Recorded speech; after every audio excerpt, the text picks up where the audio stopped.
الله الرحمن الرحيم الحمد لله والصلاة والسلام على رسول الله وعلى آله وصحبه ومن والاه. Welcome everybody to the Safina Society Nothing But Facts live stream as I sit here with a number of noble guests, including our the legend of what would we call it? Documentary making, filmmaking, who made our Prophet series, Prophets and Demons. Mustafa Davis is here watching, checking out our studio, and you'll see a new look, a better look, an educated look, instead of we just put this together ourselves, which is not bad either. I also have some noble guests from the land of Birmingham, and they brought the British weather. It's raining and clouding and miserable, basically, and very British today. The weather is very, very miserable and British. As we really are a few hours away from Morocco and France, since we can't actually have wars anymore, we actually do it on the pitch. And I don't even know, I'm sort of torn, because a win for Morocco is a loss against Argentina, because the best chance to knock out Argentina, that's like my priority right now, is through Mbappe, the dictator. And I'm a fan of dictators privately. But let's bring on our guest today, which a brother kept asking, and I hope he's here today, because he'll see that he got his wish. But now I think I'm encouraging spammers because I'm indulging him. But nonetheless, actually, I wanted to do this meeting from way before, and then other subjects came up. But we have our guest today out of Houston, Daniel Haqiqatjou. Come on, bring him on, ya Alifu. Assalamu alaikum, Daniel. How are you? Doing good. How are you doing, Shadi? Alhamdulillah, very good. Very good. Good. So let's get straight into it and see what you want to bring up first, and we can have a discussion about the state of the community. I think you're a great driver of attention to subjects. And so what do you want to discuss first? Bismillah, alhamdulillah, wa salatu wa salam ala rasulillah. There's plenty to discuss. We have been talking to each other for a long time. I remember when you first came onto my radar was back in 2015. You put out a very justified scathing review of the study of Quran and Hamza Yusuf and perennialism. And I remember, being really pleasantly surprised. I didn't know anything about you before, but back then, you're on Facebook. Maybe you had like 10,000 followers, but you're going heavy. I think it was even less. Yeah, maybe it was even less than that. And that was like the beginning of social media and like Dawa on social media. So you had come out and really had a scathing review, like you were going into the study of Quran that had just been published from Seyyed Hossein Nasr, who is a perennialist, like an open perennialist. And you're critiquing this translation. It was like a translation, but also commentary. And it was pushing this idea that like all religions, according to the Quran, all religions are acceptable. The perennial philosophy, that's what the perennial philosophy is all about, that there's all these paths, divine paths to God. You don't have to be a Muslim and submit to Islam. Like submission to God can be submission through Christianity or Judaism or even Hinduism. So you came out and you're really putting pressure on Hamza Yusuf and saying like Hamza Yusuf is supposed to be, because you had studied with him in the past and you said that this is unacceptable. You're endorsing this study of Quran. Like the study of Quran had included his endorsement, and that was a big part of their marketing, is to push this perennialist translation onto the Sunni Muslim community, the traditionalists, and Hamza Yusuf was like their gateway to that market. So you came out and more than anyone else like was very critical. And so I really admired that. And I visited you in New Jersey once, came to your masjid, mashallah. So that's been over 10 years. So time really flies. Yeah, that was like 2015 or so. And the reason that struck a nerve is because I studied at GW. And at the time, Seyyed Hossein Nasr was known as someone who wrote these really neat books on Islam and science. But his actual philosophy was not known to the community. So my personal view is I wanted to get the fastest masters I could, and I wanted to be near Shuyukh. So Sheikh Mohsin al-Najjar was in Virginia, so I said, let me look up schools in Virginia since my parents were making me do a graduate degree. I didn't even want to do it. If it was up to me, I would have went to Mauritania, but they would have none of that.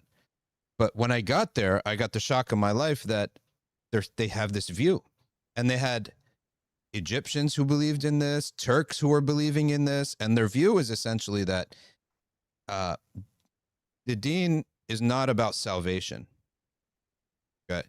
And I'll clarify to emptying the cup what Sheikh Hamza openly stated, because he has said that he believes that the perennialist idea, he believes that this Sharia has abrogated other Sharias.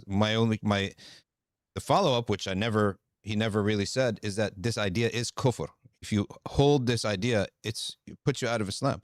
So when I got to GW, it was a shock of my life that they have this belief. They don't look at the purpose of religion as salvation and to be tested. They look at it as enlightenment. And you can get enlightenment from a lot of other sources. I mean, enlightenment by itself is a very vague thing. Who the heck knows what it is, right?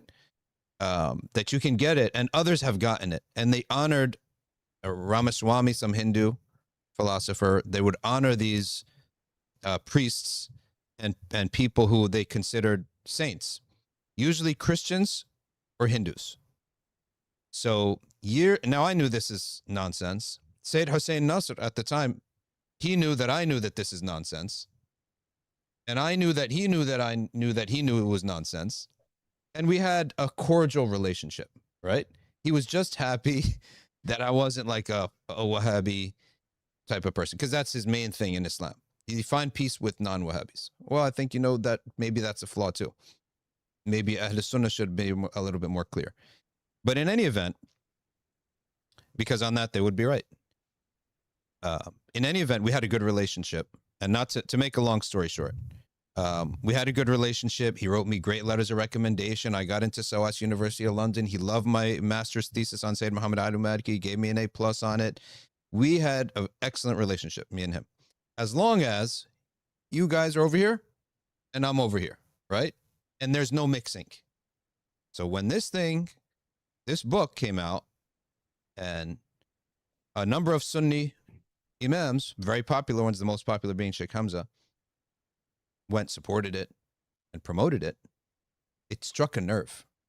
And sometimes something strikes a personal nerve. That's when you sort of go crazy. Because I was like, guys, none of you guys know what perennialism is. None of you guys know what this clique, this group stands for. They went off on it, right? So that was what Daniel was talking about. That's what you were talking about, and that was pretty crazy time, because it's the first time when you get backlash, and it was bad backlash. I had people tell me, you will never be invited to anything ever before. I was like, I don't want to be invited in the first place. I'm not coming into Dawa to make friends, right? That's a very important point. If I want to make friends, I'll go to the rink if I want to make friends. I'll join a men's hockey team if I want to make friends. I'm not going to go to ISNA to make friends, ICNA to make friends, RIS to make friends. Now I want to be nice with everybody, right? Because my point has been made, and the perennialist has been flushed down the toilet. And they broke up for other reasons. Allah broke them up. They had zina scandals, all sorts of scandals that broke them up. Back to you, Daniel. Yeah, I mean, it's a continuous problem. Zaytuna is still there. Their perennialism is still there under the surface. Like, they're a little bit more careful about how they package it. Mm-hmm. Hamza Yusuf connection with the Abraham Accords and the UAE with bin Bayya, like, it's still extremely politically relevant, because that's what Israel is trying to do. They're trying to create their version of Christian Zionism for Muslims. Like, Muslim Zionism is the Abrahamic religion. And, you know, who are the traditional scholars that are there in Abu Dhabi or Dubai? It's Hamza Yusuf, it's bin Bayya. And so that strain is still kicking, and it's still, they're trying, and a lot of people that respect Hamza Yusuf despite his associations there. And then even like on the Zaytuna front, like, they have Renovatio, it's like their journal. And even their journal publishes like pro-Hinduism articles, like literally articles that are promoting Hinduism. I just brought it up here, Images of the Unimaginable God. Like that's the title. This is supposed to be like the journal of Zaytuna College. The article is about idols and what they signify in Hindu tradition. It's like a justification for idolatry, basically. Like we have to have images for the unimaginable, and that's what makes Hinduism coherent. It's like just Hindu propaganda, basically. It's published on Zaytuna. And the problem that I have with not only Zaytuna, but these other groups that, you know, I call them compassionate imams, as you know, is that they take this facade of tradition, maybe even traditionalism, Sufism, just orthodoxy, and they push these problematic ideologies. And it's not just like a one-off, it's just insistence on this. And they don't listen to, like, instead, like when you were making these very valid points against Hamza Yusuf, like you were getting slammed, like you're getting threatened, as you said, you're being canceled by them and threatened, instead of them reflecting, okay, we're Sunnis, we have these principles, these usul as part of our aqidah or even fiqh, and we're violating that. And Dr. Shadi is making a principled argument. They didn't even bother debating you about it. They didn't even bother like, oh, let's have a debate or a conversation, like a public conversation about these concerns that you've raised. No, they just wanted to shut you down. And that's like the pattern with these people, is that they want to bully their critics into silence so that they can maintain a monopoly on what orthodoxy is. That becomes very dangerous, because if Hamza Yusuf is the picture in the minds of many Muslims as an orthodox sheikh, maybe even a Sufi sheikh who's connected to these scholars in Mauritania and others around the world, but he's like cool with perennialism, like he's down with perennialism, he's publishing like pro Hinduism, pro idolatry articles on his journal of Zaytuna College, like that is distorting in the minds of so many Muslims, minds and hearts of so many Muslims, what Orthodox Islam actually is. And that's such a big danger. And I really appreciate you going after him despite the personal costs that you had to pay. Yeah, and I'm sitting here with Mustafa, who we go back to the same origins. We were our youth is in the same origins when the circle of teachers were Mauritanians, Syrians, and Habaib of Yemen. And those, to me, why that was the good old days, because it was pretty clear and simple what our deen was. And there are the red lines that you don't think about crossing, and we call those al-Bida, al-Mukaffira, wal-Mufassiqa. They're two different levels, but it's very important to make those lines. And if we were in peacetime and there was Shuyukh that take over the that protected the clarified things, probably most of us wouldn't need to do this, right? And we never got into this in order to go and slam people and say, you know, that this is you know, call them out or anything. But when a red line is crossed, that's saying essentially you don't have to believe in the Prophet to be enlightened. It's like an absurd idea. Now, what does our religion tell us about this? When someone goes that route, you can't even befriend them. It's called bid'ah mukaffira. And less than that, bid'ah mufassiqa. Like, you curse Sahaba, khalas, I can't befriend you. You can be my dentist, maybe. You can be my printer, maybe. You can be my neighbor, but we're not going to be friends because you crossed a line here. In fact, Sharia is more lenient with befriending a Christian. Marry a Christian, right? Because that distance in that creed is so clearly, obviously different. There's no confusion. So I always feel that the blurring lines is it's unsettling, and that's why it's very important to know what are the lines that render something a bid'ah mukaffira, bid'ah mufassiqa, and those are the lines. Hard red line, soft red line, thin red line. Then you have the bid'ah Ghayr mufassiqa, which something you totally believe is wrong, but the rights of brotherhood are still there. I'll tell you right now one of the examples. One of the Shuyukh, his own brother-in-law, is a great sheikh. He's a wonderful sheikh. He gives the best lectures. But he holds Ali is the great, Sayyidina Ali ibn Abi Talib is the greatest creation after the Prophet ﷺ. Of course, his institute had to release a message saying that this is a bid'ah Ghayr Mufassiqa, meaning that's no Sunnis say that, and we don't categorically make claims that that Allah didn't make, the Prophet didn't make, and the ijma' the Sahaba didn't make. In fact, the ijma' the Sahaba held Abu Bakr Siddiq. They gave him the khilafah. That's even greater than saying he's the most virtuous, right? So, but that's a bid'ah Ghayr Mufassiqa. That means we're going to disagree with you on this. It's not up for opinion or discussion, but the rights of brotherhood remain. And the rights of love, compassion, suhbah, we can pray behind you, we can befriend you. But on this subject matter, we have to draw a circle. So that's why it's critical for people to know these lines when you live in a cosmopolitan area like the way the whole world is pretty much now, so that the fundamentals of your belief and deen aren't negated.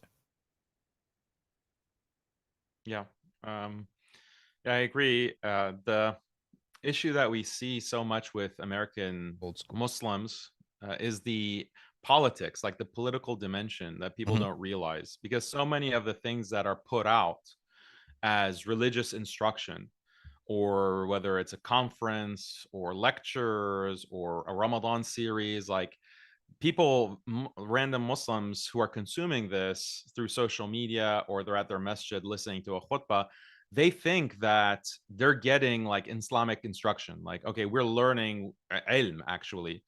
And in reality, it's like a very carefully curated package, like a political package for a political purpose. And they just don't realize it. Like, and this is the idea of a psyop, like they're just being psyoped. And I feel like the Muslim community around the world, but especially in the US, like we're constantly being psyoped by different political actors. And I've been focusing a lot over the past 2 years on Wahhabism. And people don't realize that Wahhabism is something that from its very beginning was using theology to push a political program, using this idea, like this very specific conception of Tawheed that was invented by Ibn Abdul Wahhab in the 18th century, using that to advance the political interests of Ibn Saud, like basically this warlord in Najd. And like, if you don't come under the authority, under the rule of Ibn Saud, you are a mushrik. You are a mushrik, and we have the right to do jihad on you, to kill you, to enslave your women and children, to plunder your property. Like that was theology in service of politics. And the same thing is happening, you know, with the Abraham Accords, the Abrahamic religion, perennialism, that side of it that we mentioned. And the same thing is happening with like liberal politics. And there was an actual email that went out to Masajid in Southern California. I don't know if you saw this, but they were saying that this July 4th, there's been a lot of anti-Muslim sentiment rising.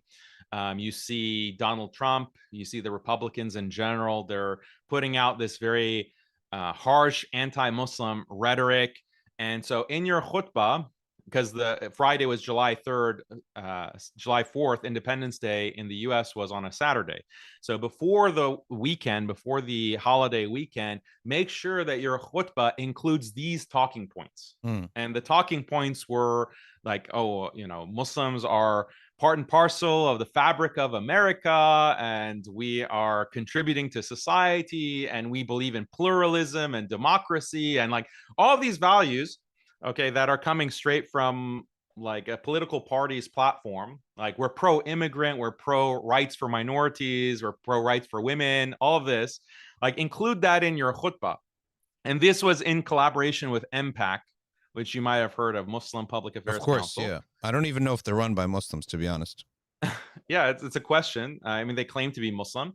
And they, even though they collaborate literally with the U.S. government, they were part of CVE over 10 years ago, and they should have been discredited. But still, they're like, their name is there as advising the khutbah program for this network of masajid in LA, basically, like major Sunni masajid, like who are ostensibly Orthodox, traditional, and this is the talking points that their khatibs are supposed to get out. And so if you're sitting there in LA on July 3rd listening to a khutbah, you're like, oh, okay, yeah, this is Islam. Like, this is Islam. Like, but you're getting actually psyop. Like, it's actual political message that's been dressed up with a hadith. And like, it gives a khatib package, like a khutbah package, and it gives you all the hadith, like curated hadith that will support this talking point, this political talking point. And this is what, like, American Islam, if we can call it that, like, it's been hijacked for politics in this way. There's Ibn Jawzi has an amazing story. He said that, and he was a young student studying knowledge.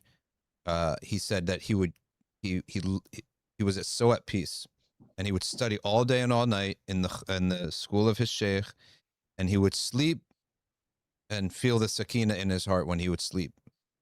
He then said, because he was extremely well endowed, he was perfect, his appearance, his speech, his character.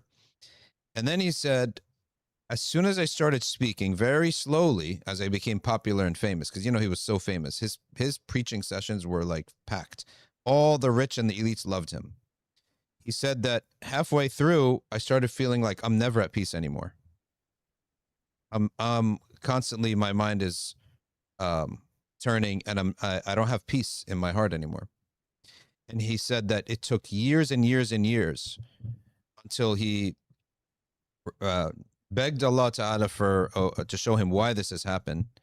And he said that I realized that I was using all my knowledge to construct fatwas for the rich and the elite. So it's not what you're saying, it's why you're saying it. What is your motive behind this? And this is one of the big things that Habib Omar bin Hafid always talks about. He said, where are you taking your direction from? Right? Be careful where you take your direction from, and using and utilizing verses and hadiths for which purpose? That's why now anyone who wants to have a discussion, I said, what is the end goal of this? What's your purpose? How do you expect to be rewarded by Allah from this discussion? Right?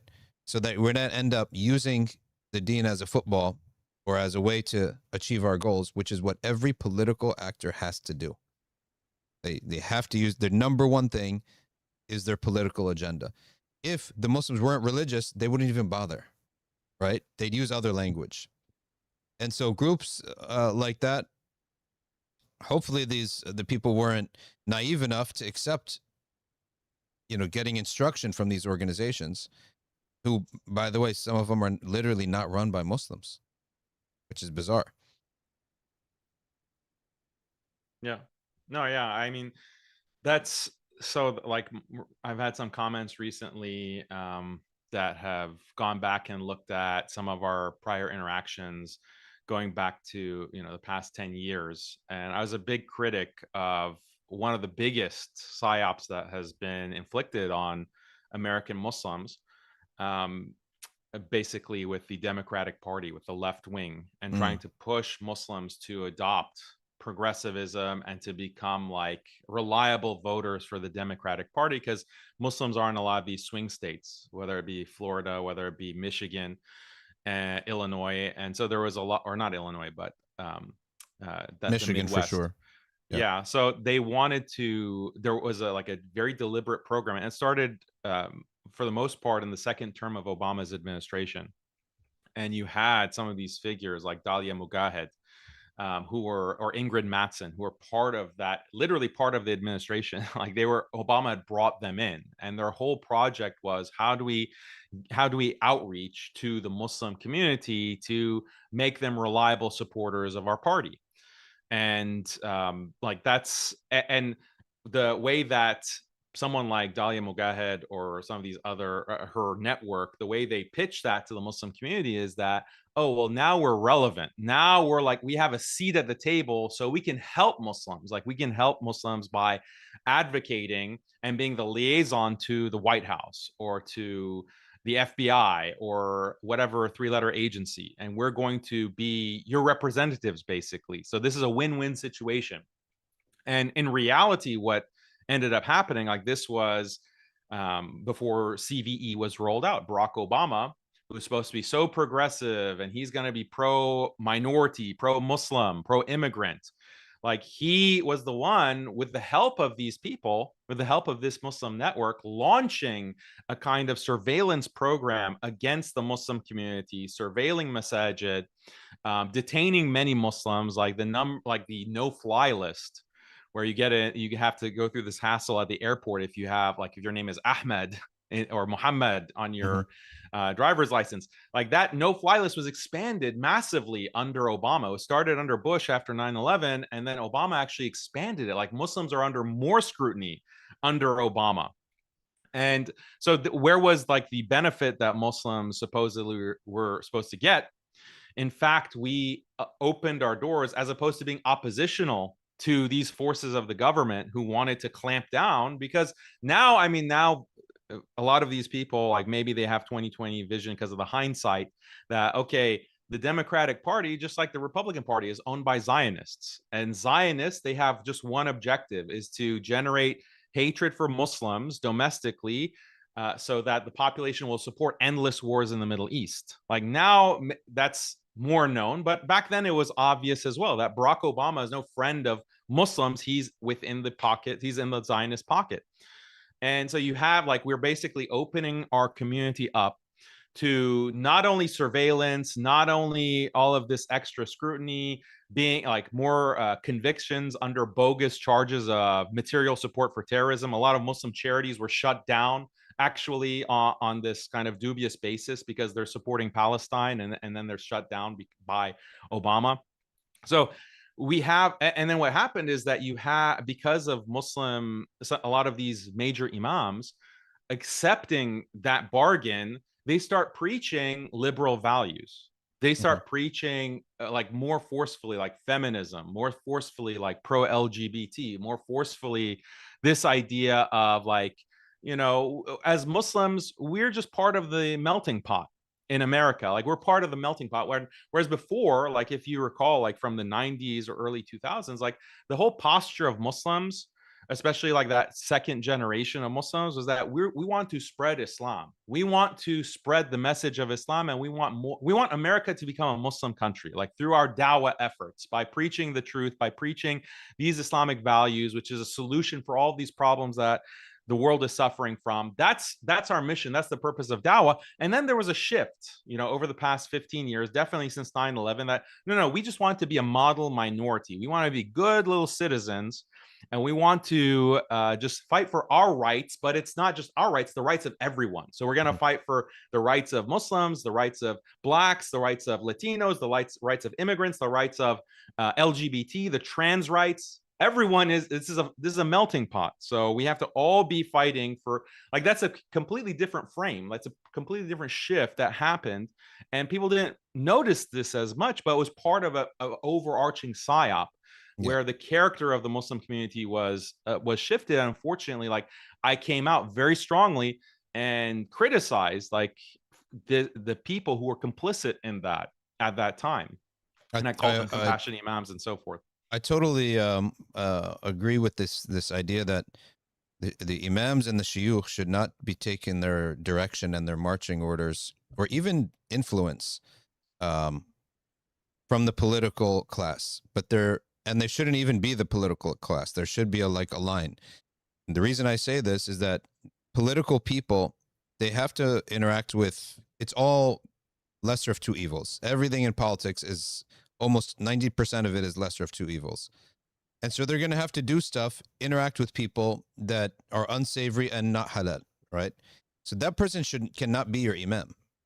So that's why I've always said there needs to be a class of people separate from the imams who deal with the political situation, either as analysts or as actually people running for office, or like the brother we had, Basim, who they analyze the candidates and see which one is better or worse. They should be separate from the shuyukh, whose job it is personal, family, and community salvation and dawah to non-Muslims and non-believers. So I totally agree with that part. But what is your take on this idea, though, that you're probably better off with some Muslims on both parties, at least to mitigate, if possible, Right. The harms of both of these parties when they commit. And it's like, but the imam should not be taking their influence or direction from either side. So given that point aside, what's just to put it out there, the idea that you have some Muslims that are um, in the Democratic Party or close to them or can influence some of them, and probably more of a far shot, but closer to same thing in the Republican side, to at least to mitigate any harms that would come to the community from both sides.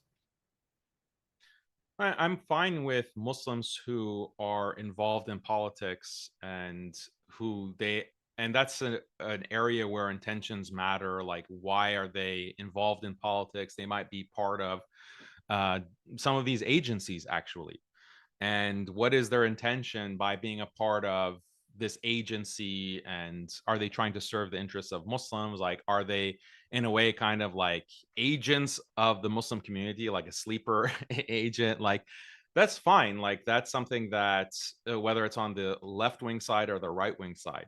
The problem, and this is exactly what you said, which I 100% want to reiterate and agree in agreement with, is when the religious leadership is involved and is implicated, because there is a conflict of interest, as you said. Are you preaching? And it's not like the imam himself is involved in the political campaign, even though sometimes it is. Like, there were imams. Okay, Omar Suleiman was involved in a political campaign. He was literally on the campaign trail for multiple Democratic candidates, including Bernie Sanders, like giving speeches. And so that happens, and that should be very problematic, seen as very problematic amongst the Muslims, no matter what he says. But it's a conflict of interest. But it's not always that blatant in your face. Sometimes you have wealthy members of masjid communities, and they're the doctors, they're the engineers, they're the C-suite, whatever, in the corporate world, and they are donating large sums of money, 6 figures, 7 figures, and then that influences the imam.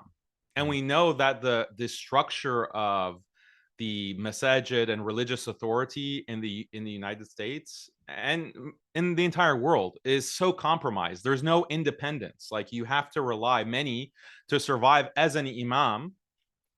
You rely on this salary given to you by the masjid, and the masjid board is the one who has the control of the purse strings, and they can say that, well, that khutbah where you're telling the sisters that they need to be stricter with their hijab, like, my wife didn't really like that. My wife didn't really feel comfortable. She felt judged, actually, when you gave that khutbah. So can you please avoid this topic? Actually, when you gave that khutbah about like Qawm Lut, okay, and the destruction that was brought on the people of Lut, alayhi salam, and how America is falling down the same path, that made us uncomfortable, because look, I'm the masjid board, but I'm also part of the local Democratic committee, and LGBT is a big part of our platform. So can you please avoid that topic? And that happens. Like, literally, those conversations are happening at the biggest masajid with the biggest name brand, the biggest speakers, part of this group. And it changes, like, so it can happen either in front of your eyes or it's behind closed doors that this kind of influence peddling is happening. And I don't really see people addressing that conflict of interest. But it's a disaster. Like, it's a complete disaster. Our religion is being hijacked by political interests. Yeah, that can't happen. And in the past, the scholars actually funded themselves through the Wazarat al-Awqaf, or the Ministry of Endowments. Was never a government office. It was never a government ministry. The government had no control over it. The Muslims own land. The scholars own land, I mean. And through that land, that amassed more and more and more until they funded al-Azhar themselves through rent. They funded themselves. And scholars, they ultimately had more impact because they dealt with the people all day and all night. And they had it was the sultans at a certain point that had to go and make sure that the Azhari scholars in Egypt, let's say as an example, were okay with them. And it got to the point that they were so loved by the people and financially independent that Sidi Ahmed al-Dardir, when he wanted something, he would just write it in Egypt, and he would give it to a boy, and that boy would ride his donkey to the Sultan, right? And they knew when the white donkey of Sidi Ahmed al-Dardir is at the door, then, you know, the Sultan has to pay attention. So it's now, I will at least say, in some cases, reversed. And that needs to change. And one of the best ways to change it, honestly, is to have an agency of imams, where imams are not even directly hired by masajid, but an agency of senior shuyukh. They come up with the means to fund it, and they're the ones you apply to if you want an imam. They negotiate for the imam. The health insurance is covered by the agency, which becomes an endowment, and the salary is covered by the agency, and the shuyukh, the masajid will pay this agency. That way, the imam is free. If you fire him unlawful, without right, you have a huge agency behind you that would possibly take you to court for the imam for false firing. But most importantly, your rizq won't be cut off because of the whims of a masjid. And so I think that's where we need to go, where the scholars are fully independent and are protecting themselves and funding themselves. So big idea, but it could start small. And if anyone wants to sign up to be this type of connector, send me a message at info@safinasociety.org. Yeah, independence is important. Like there are organizations that have tried to do this, and like one example is, I mean, it's not exactly the way you described it, but it's like Amically, if you've heard, it's like American Muslim Leadership, Civic Leadership Institute. Mm-hmm. And it has like a large network of professionals, like successful people Muslims who have been in academia, who have been in Washington, D.C. Like some of them have been CEOs and major movers and shakers that are Muslim, and it's a program to create these leaders and to establish a network of support. And these groups, they're independent in the sense that there's not like a local handful of businessmen or doctors and engineers who can make a final decision. Like it's more separate than that. But the problem is that group itself has a political bias. That group itself has like these kinds of dependencies on institutional politics, and at some level it's unavoidable unless there's a spiritual problem, I feel, with American Muslims in particular, that we are conflict avoidant, conflict averse. Like we don't want to go against the status quo. We want to just lay low and kind of duck our heads, and we don't want to get into a fight, whether it's with the tide, with a progressive tide, the constant shift towards more and more freedom and liberty that continues to atomize society and cause the dystopia in which we currently live. This kind of avoidance, like we don't want to actually show that, well, Islam has the answers to these problems.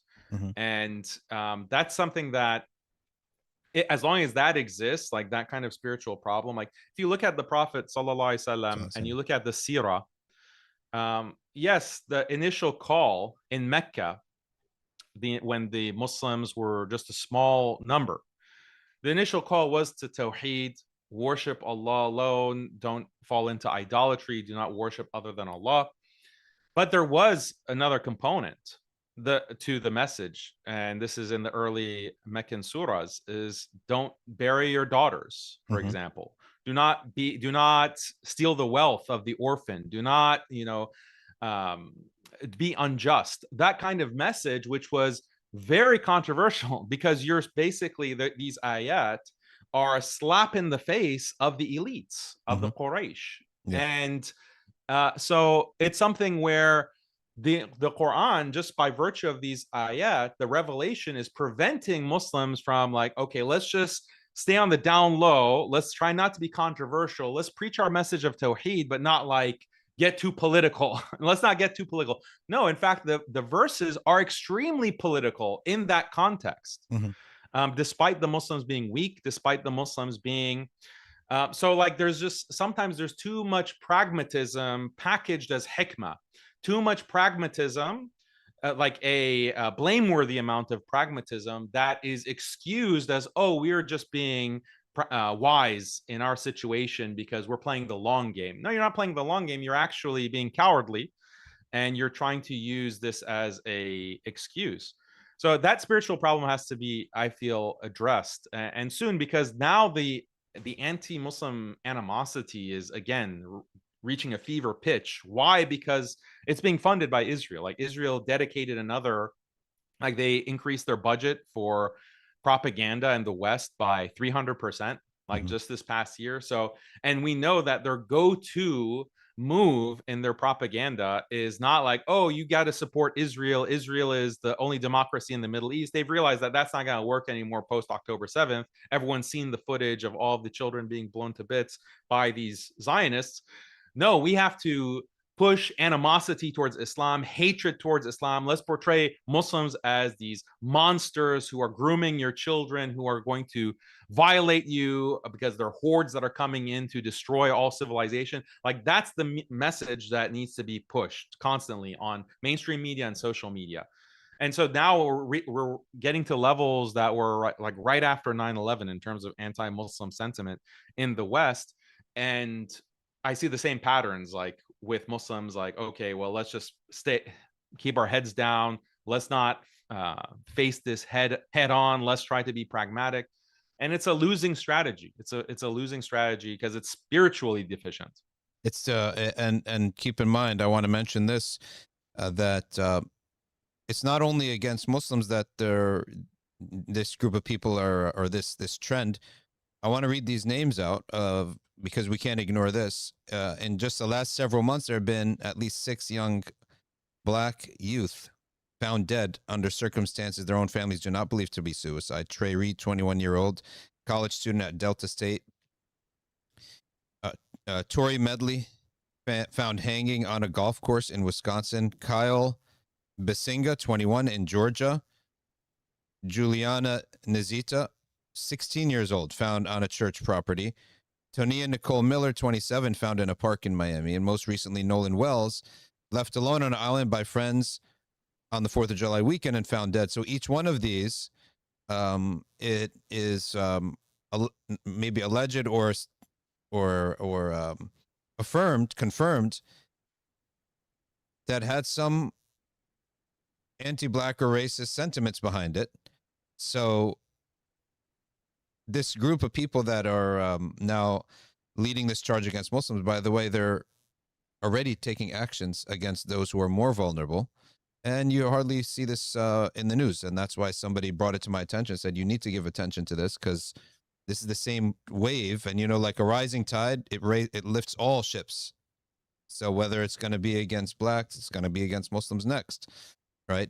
And so speaking of, a lot of people in the chat are asking about unity. So one of the ways that I always operate is that, as I mentioned earlier, there you have certain red lines that you can't cross with and you can't unify really with, except maybe on a political issue. Then you have internal disagreements, and one of my friends calls it friendly resistance, or we could call it friendly disagreement. Meaning we have the same goal, we have the fundamental same beliefs, but somebody made a judgment call that I totally disagree with. Now, our Sheikh Habib Omar was once asked about a person who says stuff politically, and they say, Sheikh, we're in a conflict here. The story was told to me by Sheikh Abdul Karim Yahya. He said, one of your students says things we can't agree with. So the Sheikh said, is it a matter of text or is it a matter that is of debatable? Meaning, does it remove him from Ahl Sunnah completely, or is it something you can debate him on and it's his idea? I said, no, it's something we can debate him on the idea. He said that if that's the case, you could disagree with me if I have such a view, right? And with that disagreement, as vehement as it gets, as much as you believe that it's harmful opinion, et cetera, the rights of brotherhood and the rights of the love and brotherhood remains amongst you after this issue. So we put a circle around this issue. We can debate this issue, but after that, the rights of brotherhood remain. And that's what I meant earlier when I said I'm friendly with all these types of people now, as long as it's not those red lines. So, so my question is, like, what do you think of that approach regarding brotherhood and disagreement, or unity and disagreement? I have the same approach. Like, I have the same approach, and it's just a matter of identifying, like, what are those red line issues, because, like, what my Dawa, or like my online presence for the almost 15 years now, I have always enjoyed, like, if I see a Muslim or a Da'ya or a Sheikh or an Imam, and they're calling to Islam, and they care about the Islamic tradition, they care about, like, the Sunnah and the tradition of Ahlus Sunnah wal Jama'ah, and they are not interested in reforming it. They're not interested in changing that, destroying that. As long as they have that, they might be Ash'ari, they might be Maturidi, they might be Athari, they might be Salafi, they might be Sufi, they might be Deobandi, they might be Tablighi, they might be Ikhwani. Okay, as long as, like, they have that same orientation, they have concern and a commitment to that tradition, that kind of orthodoxy, and it's very broad. Orthodoxy, in my view, in my conception, is a very broad thing. Sunni orthodoxy, then I can work with them. I'm actually seeking out to work with them. I'm seeking out to support them. That's always been my stance. And so there are disagreements. Some of these disagreements are over 1,000 years old, like, and they're ikhtilaf, but one side doesn't consider it to be valid ikhtilaf. Like, one side says, no, this is actually bid'ah, or this crosses the line. Something might even be kufr. And recently I've been talking a lot about this. Like, some of Ibn Taymiyya's positions, rahimahullah, even though he is one of the major scholars of the Hanbali madhab, like in fiqh and aqidah, but some of his positions have been considered to be kufr, actually. Like the possibility or the acceptability of someone believing that the hellfire will cease, like this hell fana and nar, for example, and other examples.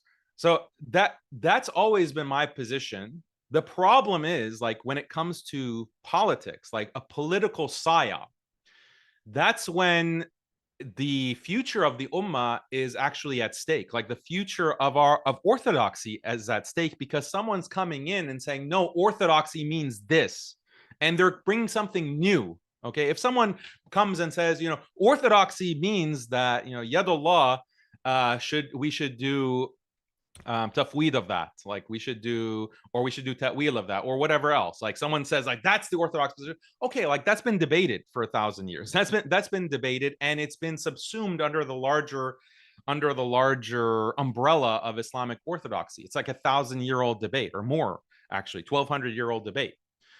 However, when you come in and you say that, no, like, we need to have an Abrahamic religion, or no, actually, we need to dissolve the concept of ijma. Like, we have to dissolve the concept of ijma, and with it, the madhahib. Like, that's Yasir Qadhi's view. Like, Yasir Qadhi, in his push for reformism, wasatiyya, like his conception of fiqh, he dissolves these concepts. And so he's bringing something new, something radical that is very dangerous for orthodoxy. And so that you're crossing a red line.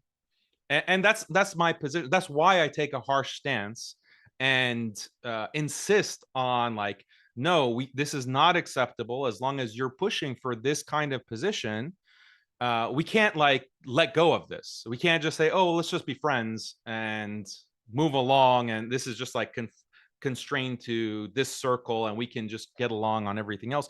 No, this is like fisq or worse. This is bid'ah or worse, and you're insistent on it. And that's like been my stance, like with all of these people that I criticize, like it's tadarruj.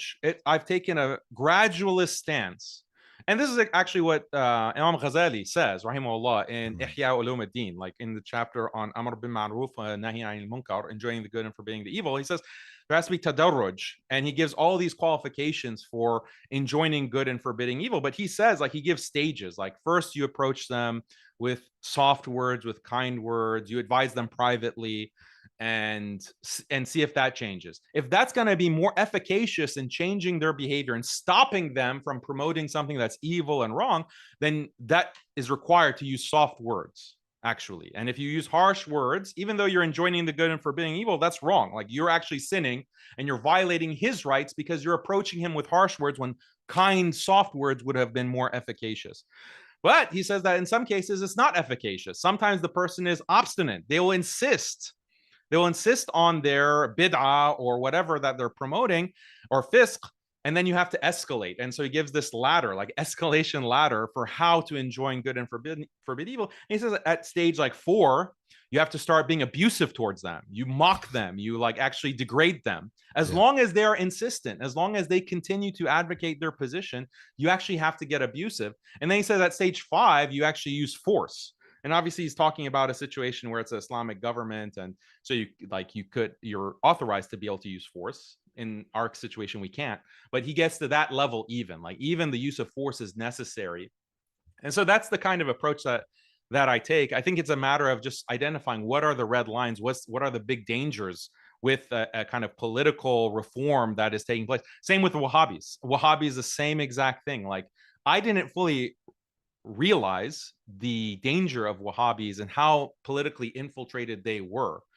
And in the past, like, we can talk, I'll let you respond to what I just said, but Wahhabis as well. Like, I didn't fully understand, like, okay, Wahhabism, I thought it just meant like, okay, you had Ibn Abdul Wahhab, he was a Hanbali. He was a Hanbali, and so he had some harsh views against Sufis, against like some of these practices of grave veneration. And so this is a matter of ikhtilaf that has existed. I was very wrong about that. I was very unbelievably wrong about that. I didn't discover until I saw the kind of backlash that they gave against me, okay, because I'm so naive and trusting that it started back in 2022 when I started criticizing Saudi Halloween. Like, I'm like, these celebrations in Saudi, this is not Islamic. And like a very basic thing, like the basic point that any Orthodox Sunni would feel comfortable making, it's not controversial. And I got blasted an entire campaign against Daniel. Daniel is a Khariji. Daniel is like literally calling for my death. And that was the first like wake up. Like, okay, looks like there's more to this story. And then the biggest wake up call was after October 7th, when I saw these Wahhabis almost tekfiring or getting close to tekfiring the Palestinians for, various things. So yeah, so that's let's take this as an example. I know that Sheikh Yasir Qadhi, his position is that madhabs is for learning ibadat, but the new matters we need ijtihad on. So, but and he sort of looks down a little bit and calls them ossified schools of thought that are repeating the same ideas but not offering contemporary solutions. So that could be debated and discussed. But I personally haven't heard him say that they should be sort of dissolved and that they shouldn't be acted upon. So I can't ask you for like receipts right now, but maybe you heard something different. But I know his position on madhabs is almost like madhabs is for like youth to study the fiqh of ibadat. But once you become, more learned, you need to sort of break free from these old books and think for yourself, right? But with scholarship. So have you heard something else? Because just what I've heard from Sheikh Yasir Qadhi is worthy of disagreement, as opposed to, let's say, heretical. I would call it like a disagreement. I would say maybe not even room for interpretation on it or a vehement disagreement. But since you mentioned that, is there some other information that we don't have? Yeah, these aren't new statements from him. He has stated, and I've covered it like on my channel. Mm-hmm. He'll say things like, you know, we don't care how many scholars held a position and the stature of those scholars, it doesn't matter. They were men and we're men as well. And, you know, we will do our ijtihad just like they did their ijtihad. Like that sentiment he has been very clear on and insistent on. And that's part of why he started his seminary. Like he started a seminary for this purpose. He wanted to train like people who could be able to do that kind of ijtihad in the way that he does, And so he's coming from a tradition that's called wasati, like a wasati type of approach to fiqh, and they make this kind of distinction. They say there's the ibadat and then there's the mu'amalat. And when it comes to mu'amalat, that's where we do our ijtihad. We leave the ibadat, but we do our ijtihad in the mu'amalat. That in itself is a bid'ah. Like that in itself is something new. It was invented by people like Muhammad Abdu, okay, the head, the ras of the reformists, and then his student Rashid Rida. And Yasir Qadhi openly says that he's a student of, or like the Emir, like his top three sheikhs. One of them is Rashid Rida in terms of admiration. And so Yasir Qadhi takes this approach, and it's that in itself is a bid'ah because the mu'amalat are also part of the madhahib and the sharia. And it's not just, there are many parts of the mu'amalat that they are nas, like they come from the Quran and Sunnah, very clear cut. There's no ijtihad in them. And if there was ijtihad, we rely on the ijtihad of the mujtahid, of the mujtahid, the madhahib, the scholars, not like someone in the 21st century who has an idea. Okay. And the things that he addresses, the things that he talks about in his, so he is somehow put in charge of the fiqh, the Fiqh Council of North America, even though he doesn't have training in fiqh. But that aside, like they're getting into not only mu'amalat, but ibadat. And I'll give you a couple of examples, like where they get into ibadat. Like the Fiqh Council of North America, along with ISNA, they put out a requirement for masajid. All masajid have to abide by this. And they had certain requirements, all related to women, gender. And one of the requirements was that the like consequential for ibadah purposes is that the main musalla has to be open for women to pray. The main musalla has to be open to women to pray without a barrier. Okay, they have to have access to the main musalla. They can't be in a separate part. They can't even be on the balcony. In the balcony or in a separate section with a video, or even if they're in the separate section but they can still see, that's not sufficient. They have to have access to the main musalla. And this is required. And this is required. This is coming from the Fiqh Council. So this is causing a big problem because the vast majority of masajid that were built in the prior generation by mainly immigrant Muslims, the majority, they had a separate section for women. Like architecturally, that's how they were set up. And so now you have the Fiqh Council driven by a feminist narrative saying that, no, that's actually not acceptable. You need to prioritize, because what you're doing when women pray in a separate section, you're actually alienating the women. And they're going to leave Islam. They're going to leave Islam. Okay, they haven't left Islam for 1400 years despite praying separately and being covered and being hidden. But now they're going to leave Islam. So we have to change all of the architecture of the masajid. We have to bring women to be mixing with men, essentially. So they do, like he does delve into ibadah, or even like the whole calculation issue for the beginning of Ramadan or Eid al-Fitr, and their position, the Fiqh Council of North America, and what he's been advocating is we go by calculation, not citing, not moon citing. We go by the calculation, and that's acceptable. That's ibadah, and that you're getting into ibadah. You're pushing a position that doesn't have a basis, and it's like actually verifiably wrong. This past year, it was hilarious. I covered this on one of my videos, is that the Fiqh Council put out a statement stating that the moon is actually astronomically impossible to sight on this day. Nonetheless, we're going by calculation, and Ramadan will start on this day. They admitted it. They openly admitted it. And like that's ibadah. You're getting into ibadah with that, and many other examples can be given. But yeah, this is a big problem because it's reformism. Like this is the like, and even like before, like even when I wasn't fully red pilled on Wahhabism, I knew that the kind of Salafi strain, like the al-Albani strain of like, we disagree with the madhahib and you shouldn't do taqlid of the madhahib. Like, I knew that was bunk. Like that's even in college. Like as I was learning more about Islam, I realized that this makes no sense. Okay, you're not doing taqlid of the madhahib, but you're doing taqlid of Ibn Uthaymeen and Albani. Like how is that any different? Like you're just doing taqlid of some lesser scholar who's not even at the level of a mujtahid, let alone mujtahid mutlaq. So I was always against that.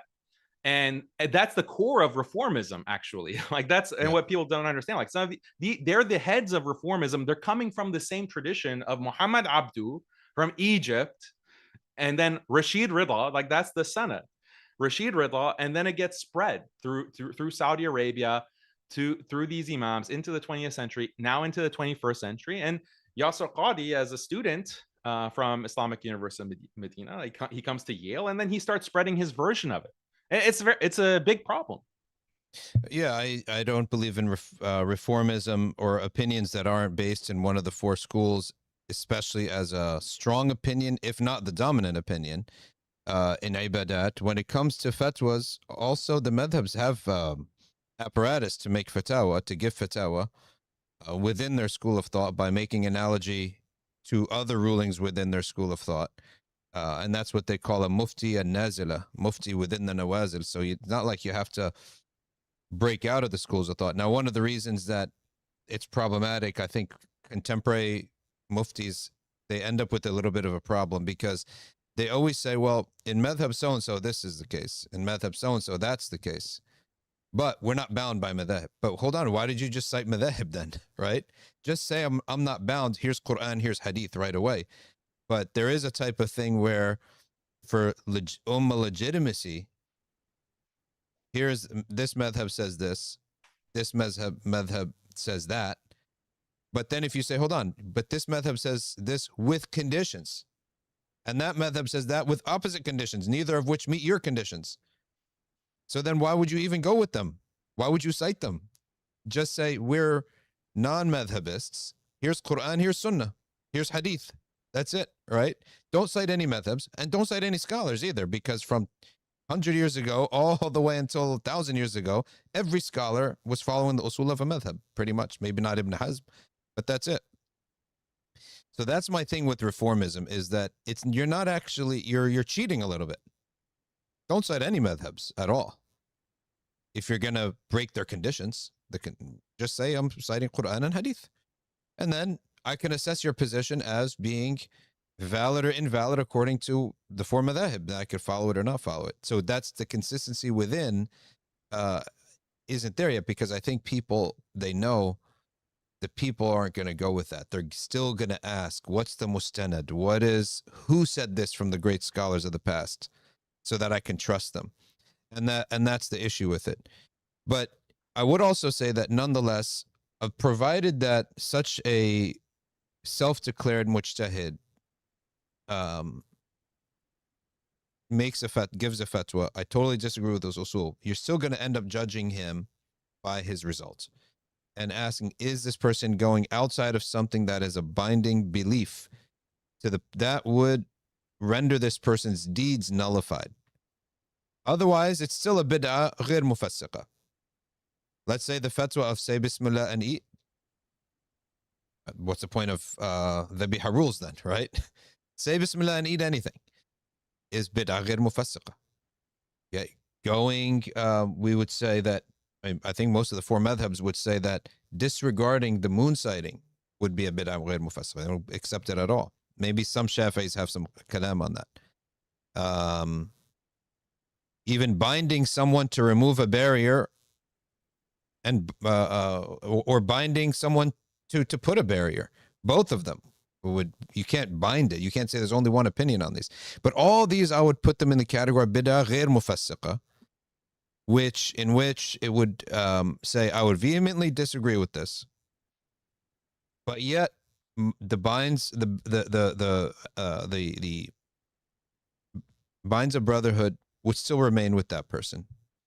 So that's the balance there. And that's why, despite I actually agree fully with your anti-reformist positions, but I still feel that some cordiality with those individuals also has merit, because if they're too isolated and too if there's no dialogue, then in that case I think things could get worse.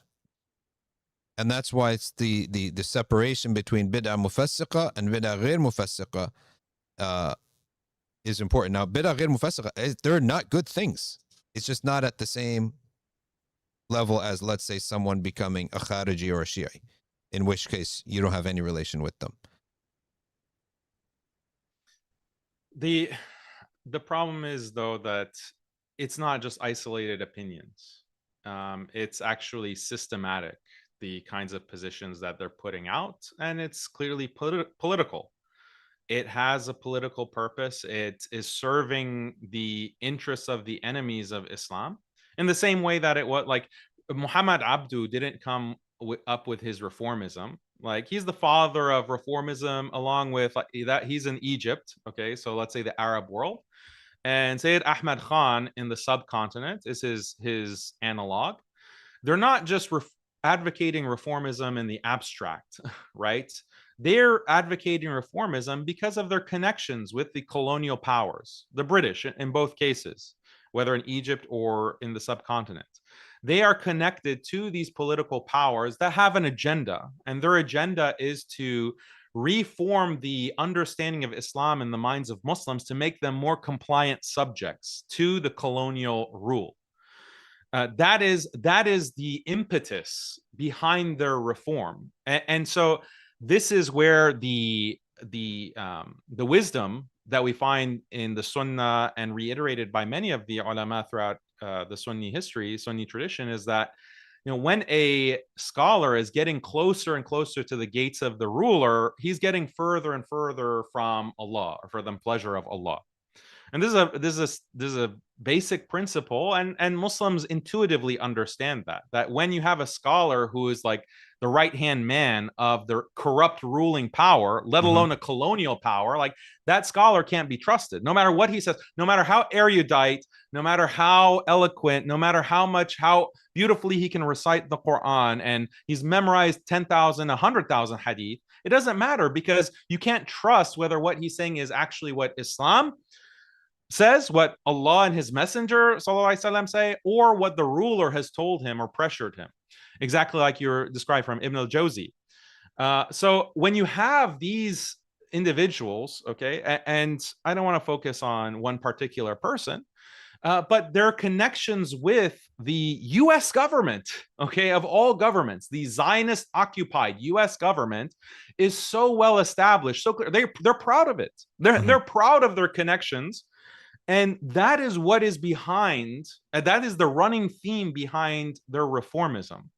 And so, yeah, they are going to be very diplomatic. They're going to be very careful, especially like someone like Yasir Qadhi. He's very careful about how he phrases things, because he knows the sensitivities of the religious Sunni Muslims.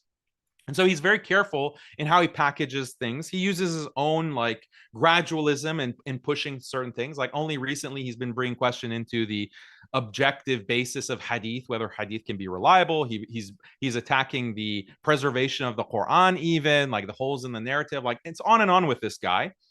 But it's not just like, you can't look at things in isolation. Okay, this one opinion that he has, this one position that he has. You have to look at the overarching picture and the connections that some of these individuals have with government officials, with government agencies, with people who are working with the government, and they're either open about that, or it's being documented, like publicly documented. It's not like we're spying on people. Like, they're openly talking about it. It's like in the New York Times, like being published, like how they're going and sitting with these officials and advising them on how to better police the Muslim community, like collaborating with the FBI, like bringing the FBI into their masajid, for example. Like, all of these things paint a very clear picture, and it's contrary to the interests of the Muslims. It's contrary to the interests of Islam. And that's why I think there needs to be a very harsh approach, just as harsh as with the Wahhabis. With the Wahhabis, like their theology in service of politics is causing the death and genocide of the Palestinians. Like it's a factor in that, and it has been historically. It has been historically, and I don't want to get into that. How the Wahhabi state, how the first Saudi state in the 20th century allied with the British against the Ottomans, and that led to the creation of Israel. But they've always like betrayed the Muslim and Muslim interests for the sake of this political program that is coming from the colonizing power, from the British or the Americans, and that's extremely problematic. That you're using theology for a political purpose. So yeah, that's why I think that harshness is merited. I was just talking to a brother who gave me a call, and it seems that he does have. He does support most of the Salafi or Wahhabi aqaid. We didn't discuss everything, but some of them. But it seems to be that he was upset or maybe even offended that Wahhabis are lumped into one barrel. So, of course, as you know, time goes on and things get more distinct. So what do you say of those who are promoting some of those aqaid points without promoting the violence?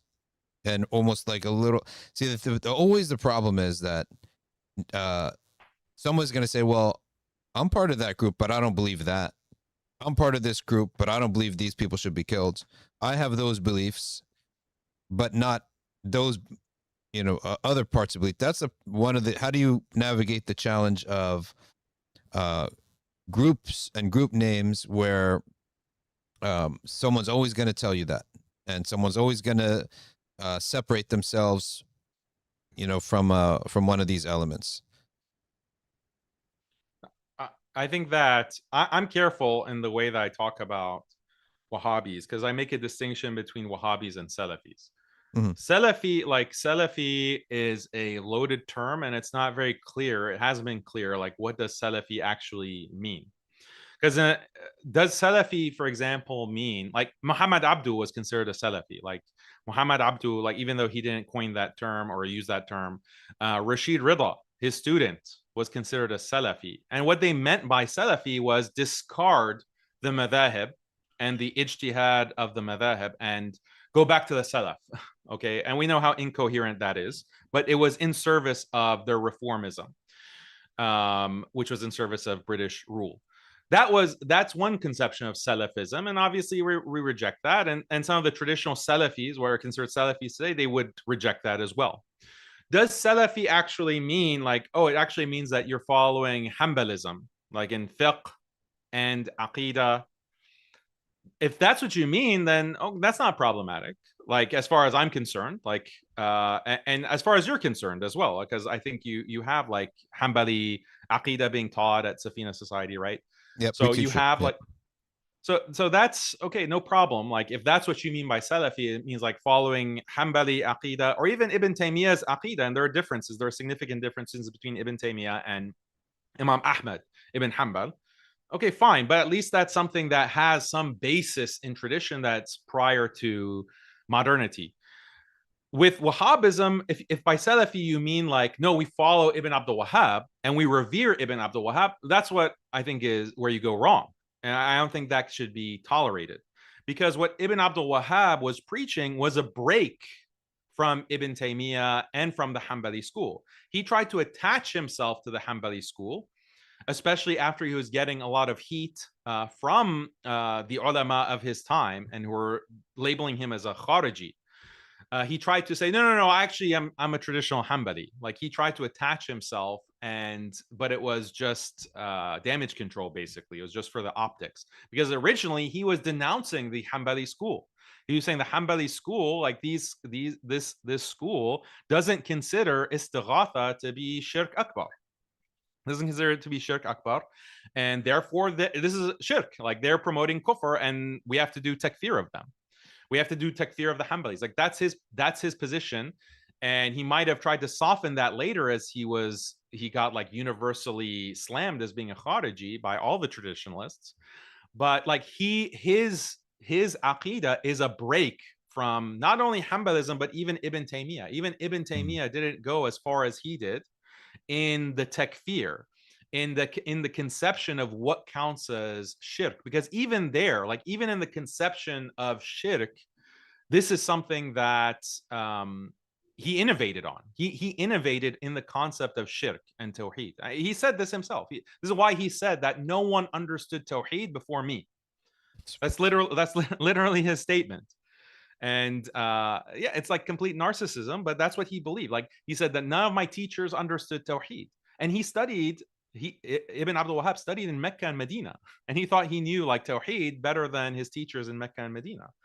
And it's because he innovated in the concept of shirk, and that's where the problem lies. So if someone is a real, like, wants to be a real Salafi in the traditional sense of following Ibn Taymiyyah, you can't be a Wahhabi. You can't follow Ibn Abdul Wahhab because Ibn Abdul Wahhab conflicted and broke from Ibn Taymiyyah on shirk, actually, on the issue of shirk itself, and the issue of like udhr bil jahl, like giving the excuse for ignorance, and on mass takfir. Ibn Taymiyyah didn't do mass takfir on the issue of istighatha. He even refrained from doing like individual takfir on the issue of istighatha. That's very different from Ibn Abdul Wahhab. Ibn Abdul Wahhab was takfiring his own brother, Suleiman ibn Abdul Wahhab, because Suleiman did not agree, even though Suleiman ibn Abdul Wahhab, his brother, was a Hanbali, and his brother also disagreed, took like the Ibn Taymiyyah position on istighatha. Okay, that istighatha can be considered to be shirk. Like he took that position. He was still takfired by his brother because his brother didn't agree with the mass takfir and declaring jihad and like killing Muslims, and like his brother believed in udhr bil jahl in the same way that Ibn Taymiyyah did. So he was also takfir. So this is, you can't be like a follower of Ibn Taymiyyah and Ibn Abdul Wahhab at the same time. You have to choose one because they're mutually exclusive. Yeah, I mean, it's the politics is intertwined too when you're running a state. And on this, actually, Yasir Qadhi spoke on this live stream about that, and he talks about the 3 phases in which once they became a state, they had to soften a lot of these ideas, because you have to have delegations, and you can't have animosity with your neighbors all the time. It's not going to last. So those 3 phases were interesting that he mentioned. Did you read that book by any chance? Yeah, I've started reading it. It's not on my desk right now, but I started reading it. Yeah. I think from what I read, it seems like a good book. It's an academic book that he wrote on the kind of the history of Wahhabism. And I think he gets a lot of things right. So I'll say that, a nice thing about his academic work. But again, it's like, he also, I don't think, goes far enough.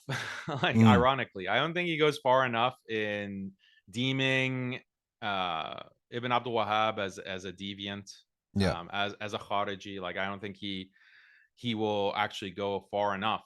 And that's for whatever reason, like there might be political reasons for that as well, because he's still part of, as far as I know, is in the good graces of going to Saudi Arabia, etc. But yeah, the book, I think, as academically, is a good resource, and probably is the most in-depth academic resource on the history of Wahhabism and its evolution. And he brings in a lot of these points all the way to the Sahwa movement of the past 30 years. So I think, yeah, that's a good resource. I'll say something nice about Yasir Qadhi. Like, that's a good book academically. Yeah, I mean, I'd like to possibly have him come on and explain his position in full, rather than like a saying here and a saying there that we add up together. Just maybe soon he'll publish something on like his Usul al-Fatwa fleshed out, and that way there won't be any gray area on what his position is on something. And I think that's the best way to go about interacting with someone like him, influential in the community, because let me tell you, the main driver of why of Sheikh Yasir Qadhi is his preaching clips, like his regular clips, like khutbah clips or whatever. There is his fatwa side, like, for example, the fatwa on zakat for political purposes. Like that was a big reaction to that. right? There was a big reaction to that. Another good example, Zakat is ibadah, right? Yeah. Well, Like that's a big reaction where there was a big reaction to that. But his the biggest redeeming quality that he has is that when his preaching points, his little clips on basic things in Islam are still really resonate well with people and they benefit people. And also behind the scenes, now you're both in Texas, but behind the scenes, he has a great integrity. People who know him and talk to him, they have a lot of love for his integrity, for his, the way he interacts with people he disagrees with. We've had a lot of disagreements ourselves, but he seems to be very mature about that, which is why I think that he's somebody worth to continue to have a dialogue with and discussion with and push back on these points. So maybe, I should have him on to say, well, what is your Usul al-Fatwa? And then we could, discuss it and push back and forth, because he's somebody that seems not to take a lot of things personally, which I found, is really a good quality when you're out there in public and people are gonna say stuff about you. So it is a good idea. Maybe if you can get on that and we could discuss his Usul al-Fatwa, and he can come on and defend his position and explain it to everybody. He also has another a position on Aqidah, that he's not bound by any of the schools of thought. I said, okay, Allah never told you have to be bound to a school of thought, right? But the question will become then, well, what do you say about this subject? What do you say about this subject? What do you say about that subject? There's a lot of different, sub topics within Aqidah that need to be fleshed out. So in any event, moving on to the Muslims' way. Yeah. Can I just say one thing about that? Sure. So I am happy to talk to anyone as well. Like, I've invited Yasir Qadhi to speak. Yeah. And I obviously knew him privately. Like, he is the one in 2012 who invited me to speak at al-Maghrib and do a workshop basically for his Ilm Summit. And 7 hours was lecturing for his Ilm Summit. And so I knew him and had good relations with him for many years. Mm-hmm. And I knew him when he was a student at Yale. He was a graduate student. I was undergrad at Harvard. And so we go a ways back. But the problem is, and yeah, he has integrity as a person, but he does not like to be criticized. And I think he deserves, like, he merits not just, you're in good standing as a scholar, but we have this issue of ikhtilaf. Like, it's not an issue of ikhtilaf. Like, he has this kind of political connection, and he's pushing things that are very problematic. The zakat in politics, I didn't even remember that, but that's a huge violation. And he got slammed, okay, the Fiqh Council of North America and MIAW, because it wasn't just Fiqh Council, it was also MIAW, another increasingly problematic group. And they're pushing this idea, contradicting Islamic tradition, to push this new concept of zakat. Give your zakat to a non-Muslim political candidate, not even someone who's in power, just someone who is like a candidate. Like, we can that's a legitimate recipient of zakat. Like, that's insane that they go to that extent. And again, like, it's duping the Muslim masses. It's like people who don't know better, they just see, oh, this is a sheikh. Oh, it's Sheikh Dr. So-and-so, Fulan. And there's a responsibility for people who carry knowledge and they are carriers of the Islamic tradition to prevent imposters, like prevent these people who they have the trappings of orthodoxy and tradition, but they're preaching anything but the exact opposite of tradition. They're preaching like this is enemy from within, enemy from behind enemy lines. And so if you want to talk to him and continue to have like that dialogue, no problem. I think that's great. But I would just advise, don't leave it at the level of usul, because he's going to give you the usul that, oh, this sounds great. Like, this sounds perfectly legitimate. Like, yeah, we don't agree on every point, but yeah, this is within the bounds. If you just have the conversation at the level of usul, you have to take it to the specifics. You have to take it to the specific results, like the fatwa that he's giving, because that's what reveals, like, that's what's scandalizing to Muslims, and it should be, where you're saying that, yeah, zakat, you can give Donald Trump your zakat. Or, you know, in Islam, like alimony, we have the concept of alimony now. Okay, this is in the area of muamalat. Okay, after divorce, the husband, if the husband divorces his wife of many years, she's now entitled to alimony for the rest of her life, meaning that the husband has to pay her out, like beyond the idda period, he has to continue to pay. Like, this is a Western feminist concept that Yasir Qadhi and the Fiqh Council of North America and MIAW, okay, the Salafi side, they have rubber stamped this. They've created a nikah contract, a marriage contract, like a sample, and they've published it, and it includes alimony. Like, the husband has to sign away. Okay, you have to, you know, the wife is entitled to alimony. Like, this is just a feminist product that you've smuggled in, you've made it Islamic, and you're distributing it to the Muslim community without any kind of pushback, and I was surprised that, okay, everyone coming out against Yasir Qadhi and the Fiqh Council on the zakat to Donald Trump fatwa. What about the alimony fatwa? That's much more consequential, because, yeah, zakat to politicians, that's bad, but probably only a handful of people will be stupid enough to follow that fatwa. But the alimony fatwa, that is a disaster, because this is a standard nikah contract that they're putting out that is going to be used because it has the Fiqh Council brand and the MIAW brand on it. And that's going to be disastrous for marriages. It's incentivizing divorce, basically. So, yeah, this is, you have to get into the specifics with Yasir Qadhi, because he loves to keep it general. And there's so many examples I could give you, but that's where he'll have trouble when you bring it all in one place. Like, what about this? What about this? What about this? What about this? Then it's like, really, is there usul here? What's the usul other than appeasing feminism and liberalism? Like, that seems to be the usul. You're just like using, and this is actually something the Rand agenda, if you, I know you know about it, you've talked about it, but they are explicit on this, that we have to put reform in the language of the Islamic tradition. That's the way that we'll get Muslims to buy into it and not resist it. If we just say, oh, we're going to reform Islam, Muslims are going to reject that. Yeah. They don't want to reform Islam. They believe that their religion goes back to the Prophet sallallahu alaihi wasallam. So we have to say that, no, here's the reform position, like alimony, or, you know, zakat to politicians, or, you know, supporting LGBT rights. You need to use the language of the Islamic tradition, like, oh, just throw in some usul in there, throw some qawaid in there, fiqhiyas, like this. Just have some things in there that makes it sound legitimate.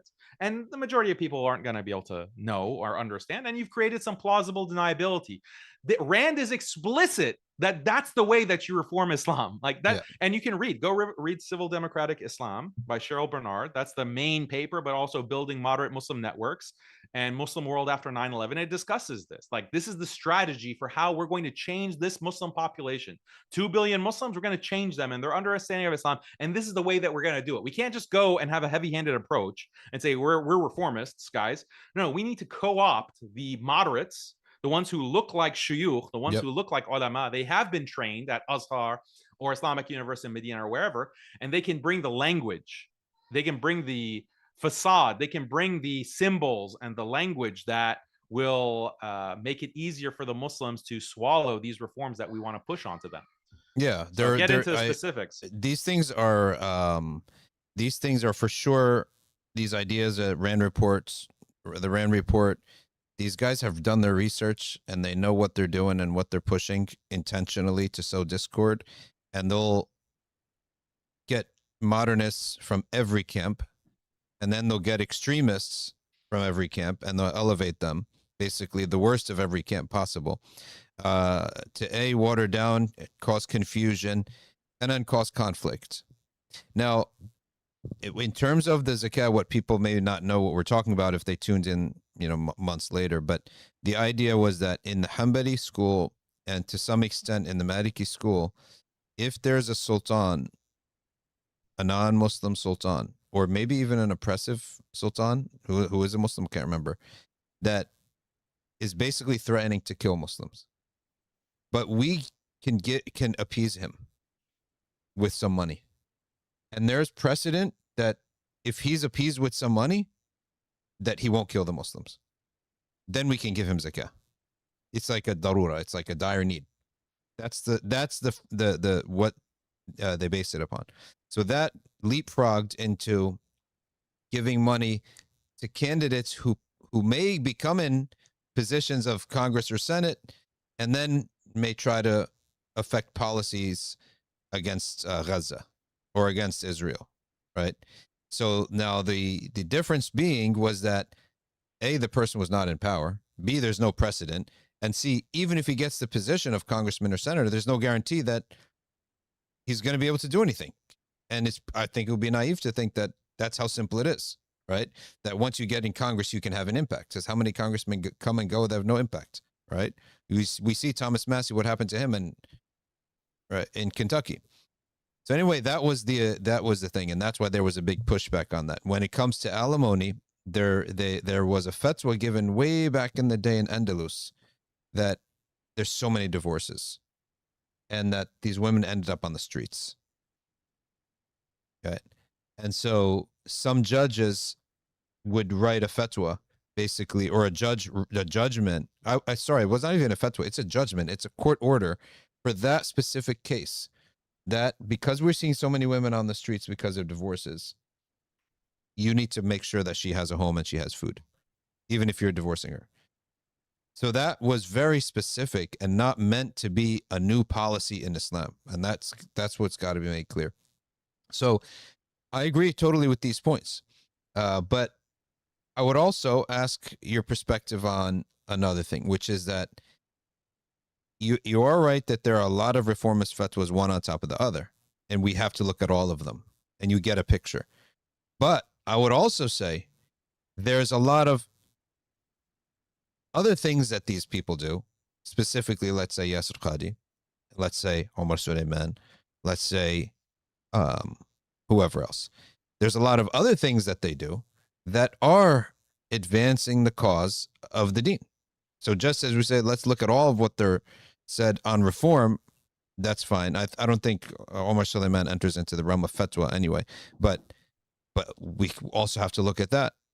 The other things that they do on a regular daily basis that are in line with our general missions in the Dawa. And that's what informs me that to say such a person, even if they make a mistake, it's a mistake, as opposed to, no, this person is actually undermining the deen knowingly. And so that gives me some pause that allows me to give them some husn al-dhan, in that, yes, I may disagree vehemently on this, but this person is coming from a good place, trying to do something good, and missing the mark. And so that softens, and when I see the good things they do, it softens me towards them personally, even if my opinion on it is the same, is not even up for discussion, but I soften to them personally. And probably this is maybe an elephant in the room for some people from the old days. Would love me to ask you, and they're asking me to ask you. So would you take that approach that I've brought up, and would you? I think you even said you wanted to talk to Omar Suleiman and Yasir Qadhi recently. I think you said that, but specifically Omar Suleiman, that would you take that approach given the other good things that they do, and would you like to sit down and talk to them? Because maybe the new generation doesn't know this stuff, but the people from 2018, 19, 20 will have something in their mind and wondering, will Daniel and Omar ever, sit down and say, we just agree to disagree on some things and move on as Sunni brothers who may disagree on things? Yeah, I've said many times, even in the thick of criticizing them, that I'm open to being corrected, like sitting with them and actually going through the issues, like going through these critiques that I have, and maybe they have like a brilliant rebuttal that's going to just shut me down, and I'll open myself to the risk of being absolutely humiliated by them.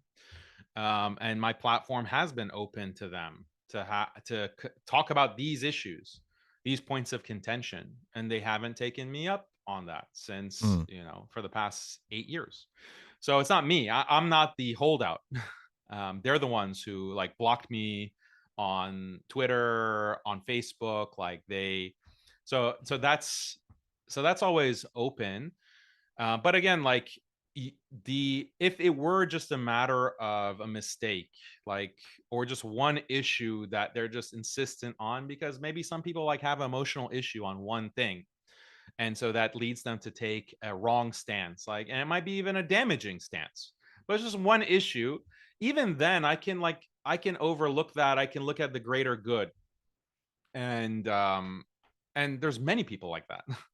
I have that kind of attitude towards many people, actually. But the people that I criticize, I've made a decision with consultation with Ulama and others that, okay, this is like past the red line. Like, this is not just a one-off mistake or just one-off shadh opinion that they're taking. Like, no, this is a part of a pattern.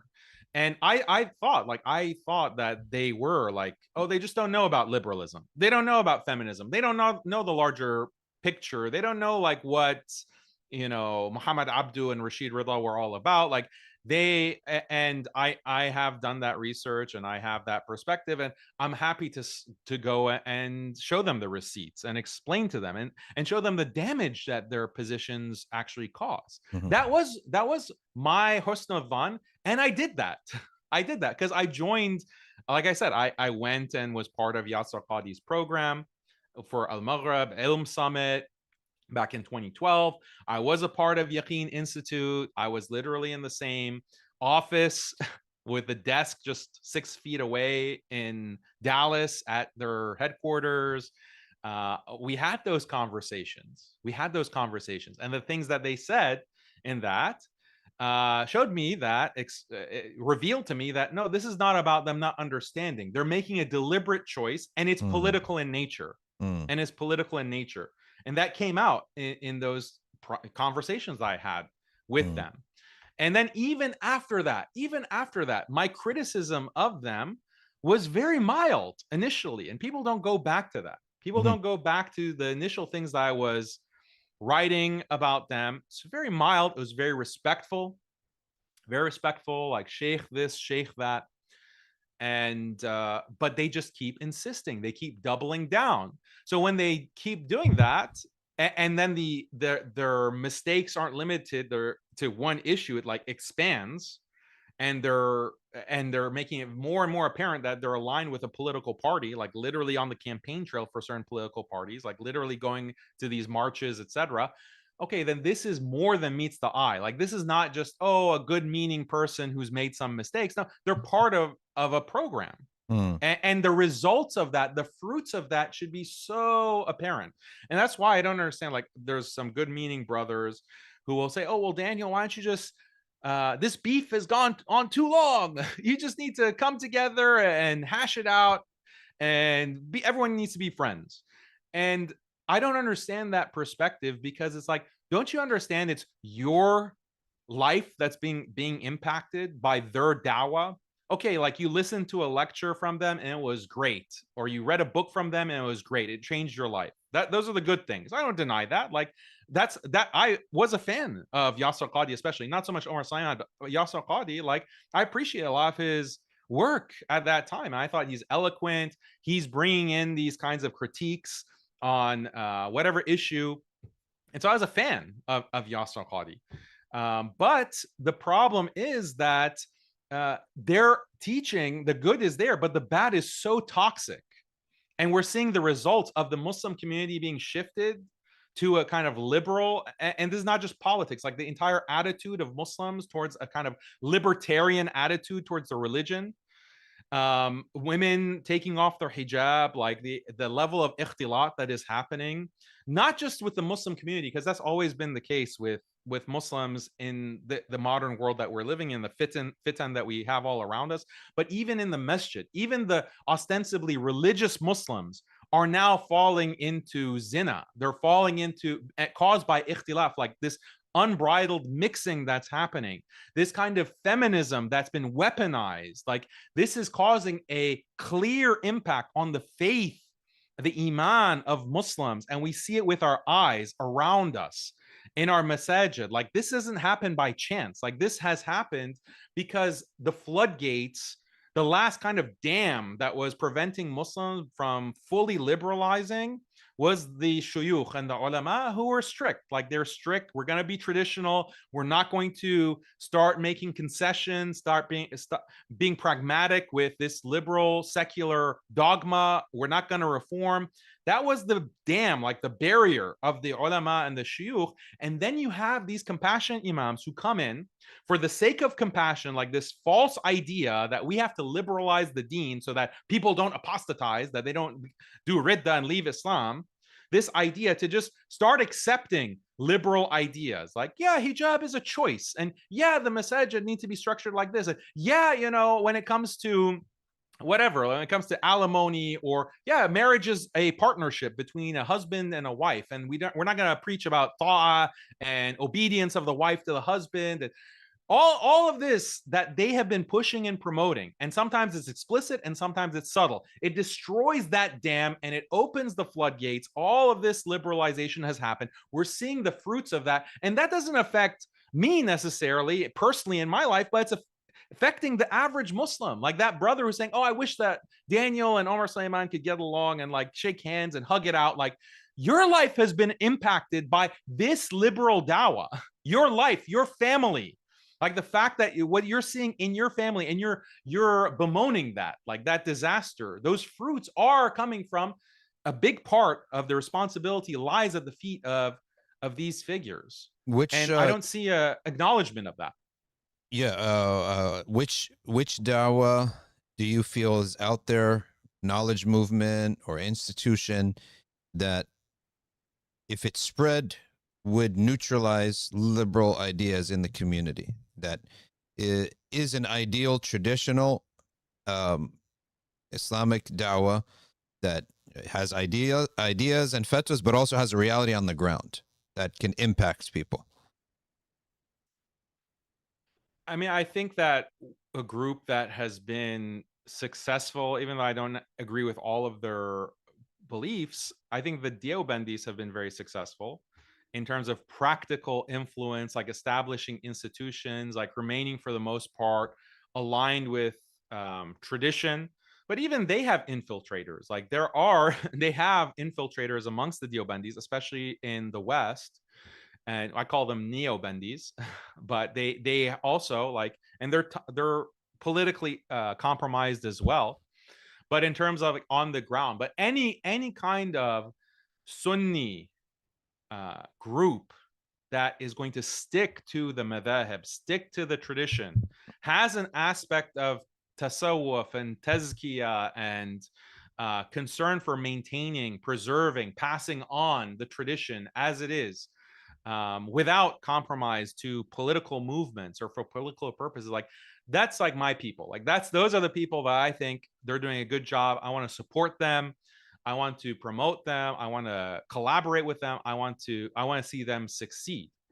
And they can come from any kind of tradition. It could be Ash'ari, Maturidi, Athari, any school of fiqh. Like, but all of the problematic groups, like, they have this underlying issue that unites them, that they want reform. They're introducing reform, and it's always subtle, because they know that if they do something big, it's going to be called out. And that's why the hadith is that the Prophet ﷺ said that you'll follow them handspan by handspan into the lizard hole, the Jews and the Christians, Ahlul Kitab. It's handspan by handspan, because that's how the radical change happens. It's not overnight.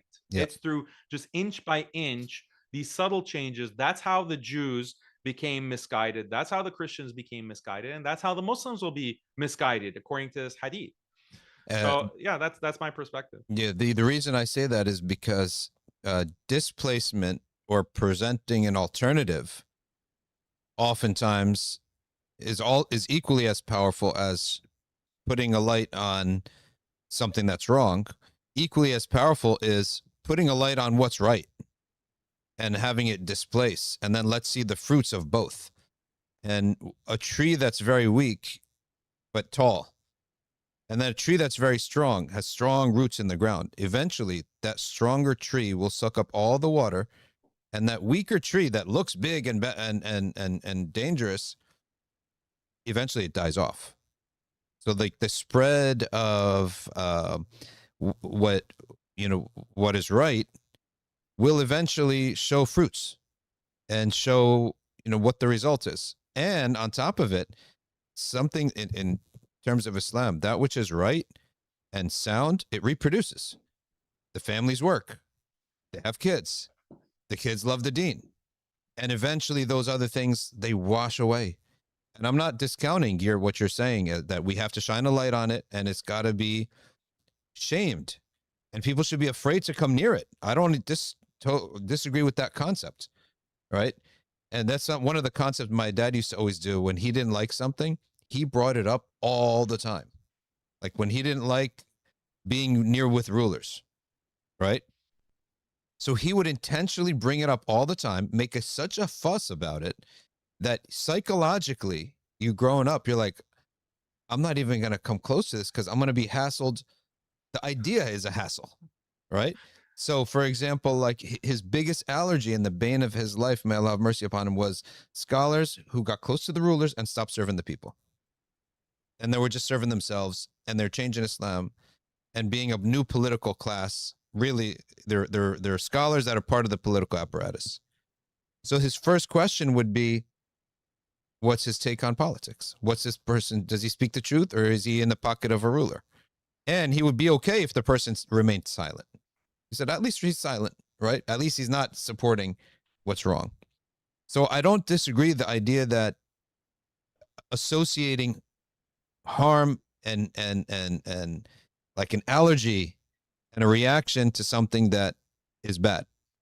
And I would add to it that in the long term, it's the alternative.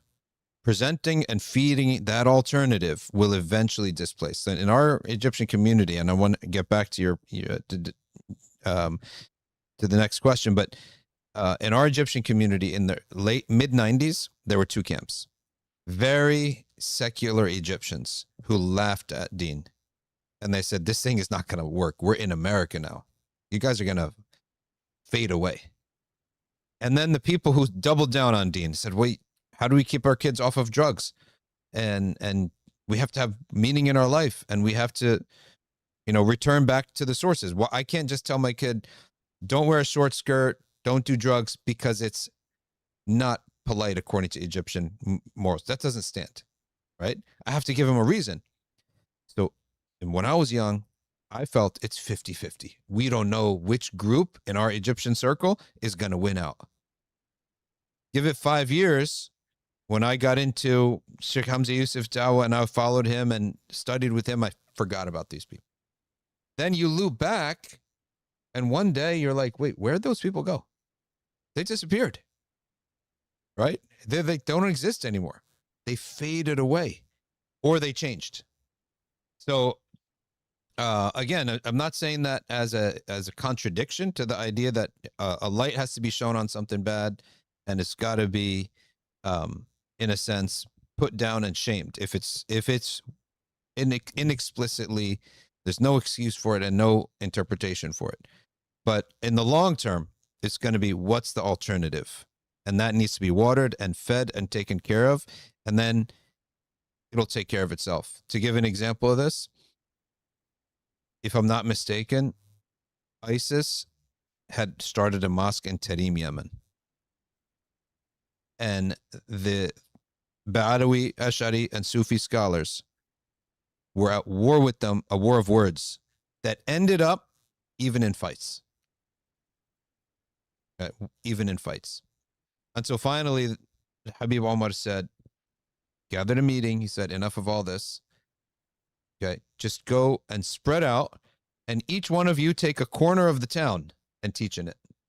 You teach in this mosque, you teach in that public square, you go to that marketplace and you preach. Everyone preach, but don't engage with them. Ignore them from here on in, but just teach. Within 1 year, they were gone. They were stuck in their mosque. Nobody was listening to them anymore.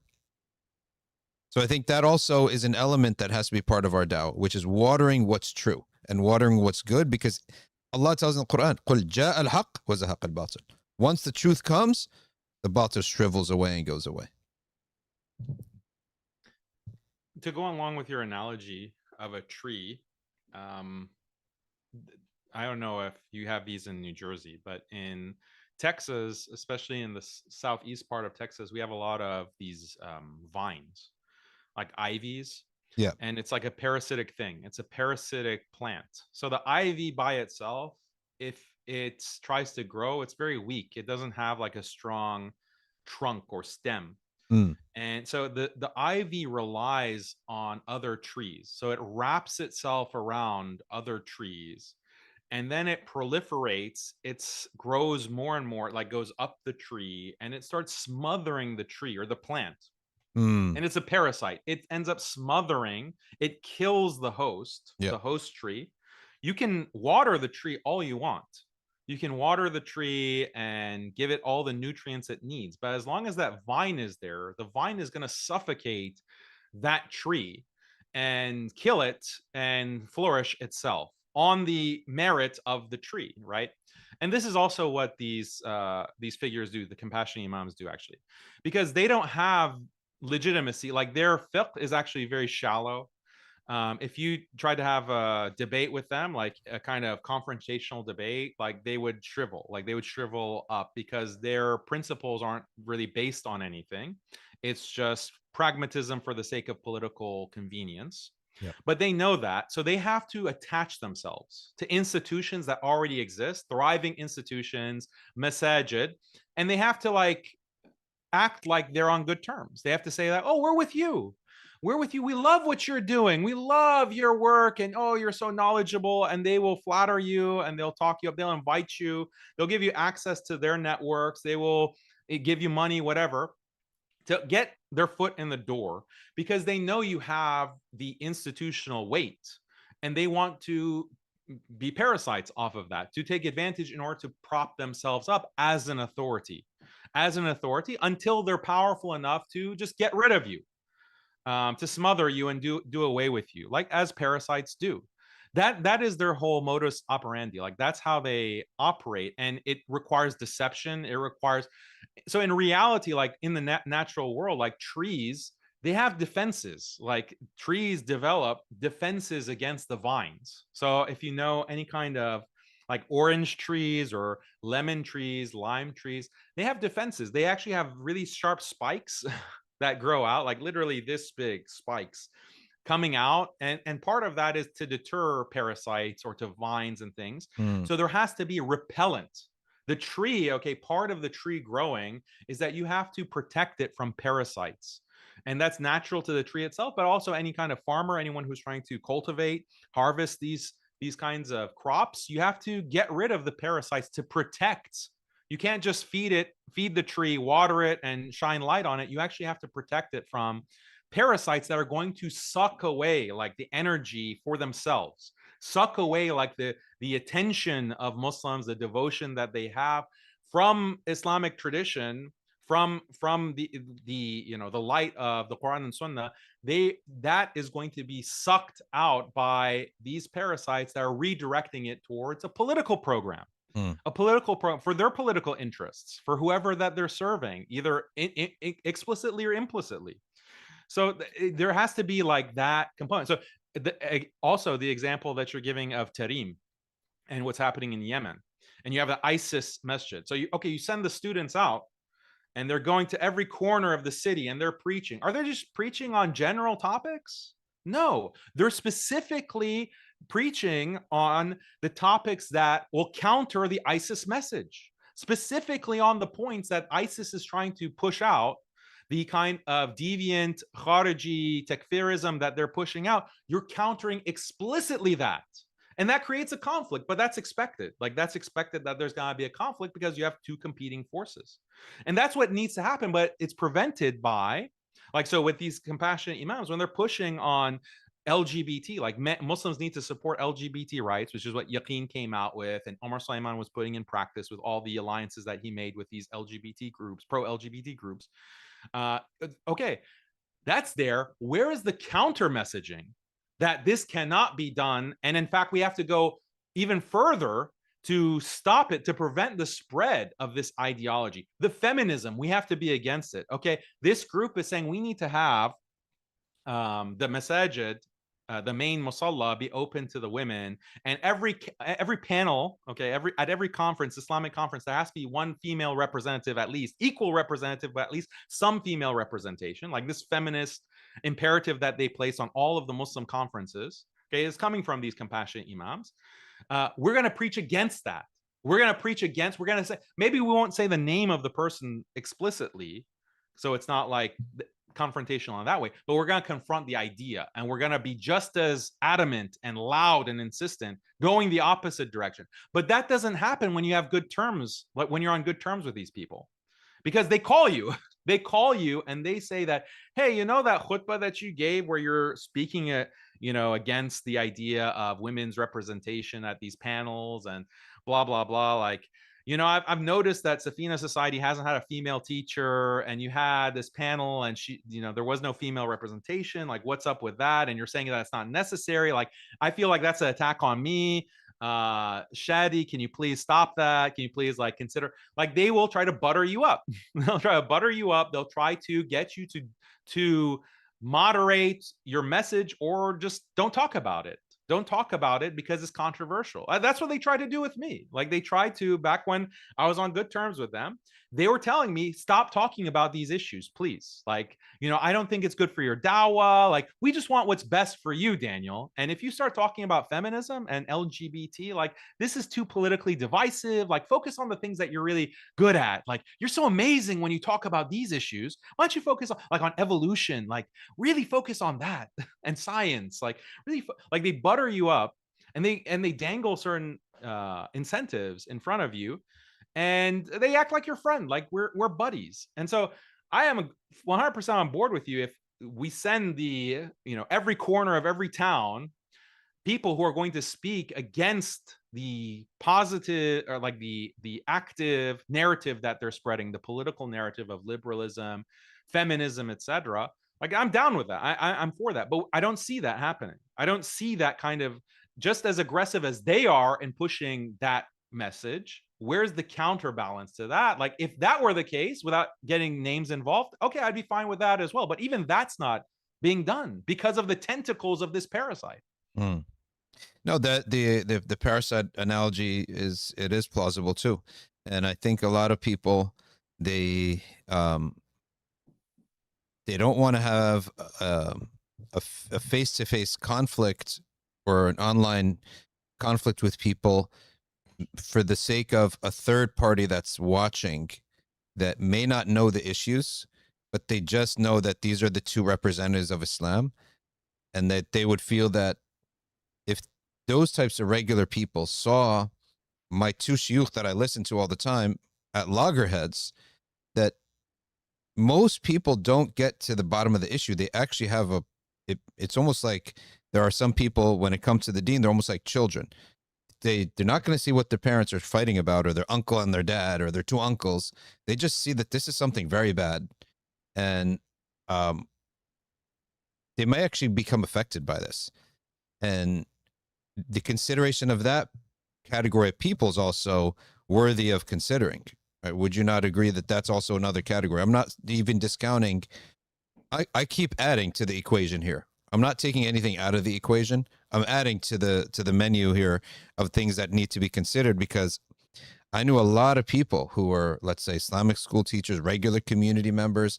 When certain fitnas went down between two shuyukh, they almost shut down, as if our two uncles are fighting, right? And something really bad is happening, and they don't necessarily get into the weeds. So for that reason, that's another group of people to be considered, right? That sometimes something can be done or should be done without a direct conflict for the sake of those types of people. If it can be done without a public conflict, great. It should be done. It should be taken, that route should be taken, should be prioritized. But like I said, the people that we're talking about, they are insistent, they are obstinate, they are they are motivated to get out like a certain narrative, and they don't stop. Like they don't stop, and it just keeps accelerating.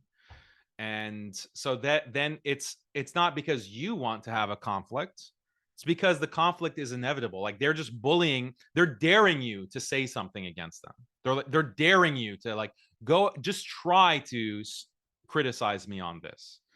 And they actually are dependent on people to be silent for the sake of not causing fitna. Like they're dependent on that, and that's the first thing that they say in defense. Like if you start criticizing them, like, oh, you're causing fitna, you're causing fitna, not me, not me. That's like putting out this fatwa that zakat goes to politicians, and now we have alimony, and oh, by the way, you should support many LGBT rights and all this feminist nonsense. I'm not causing fitna, you're causing fitna for opposing that.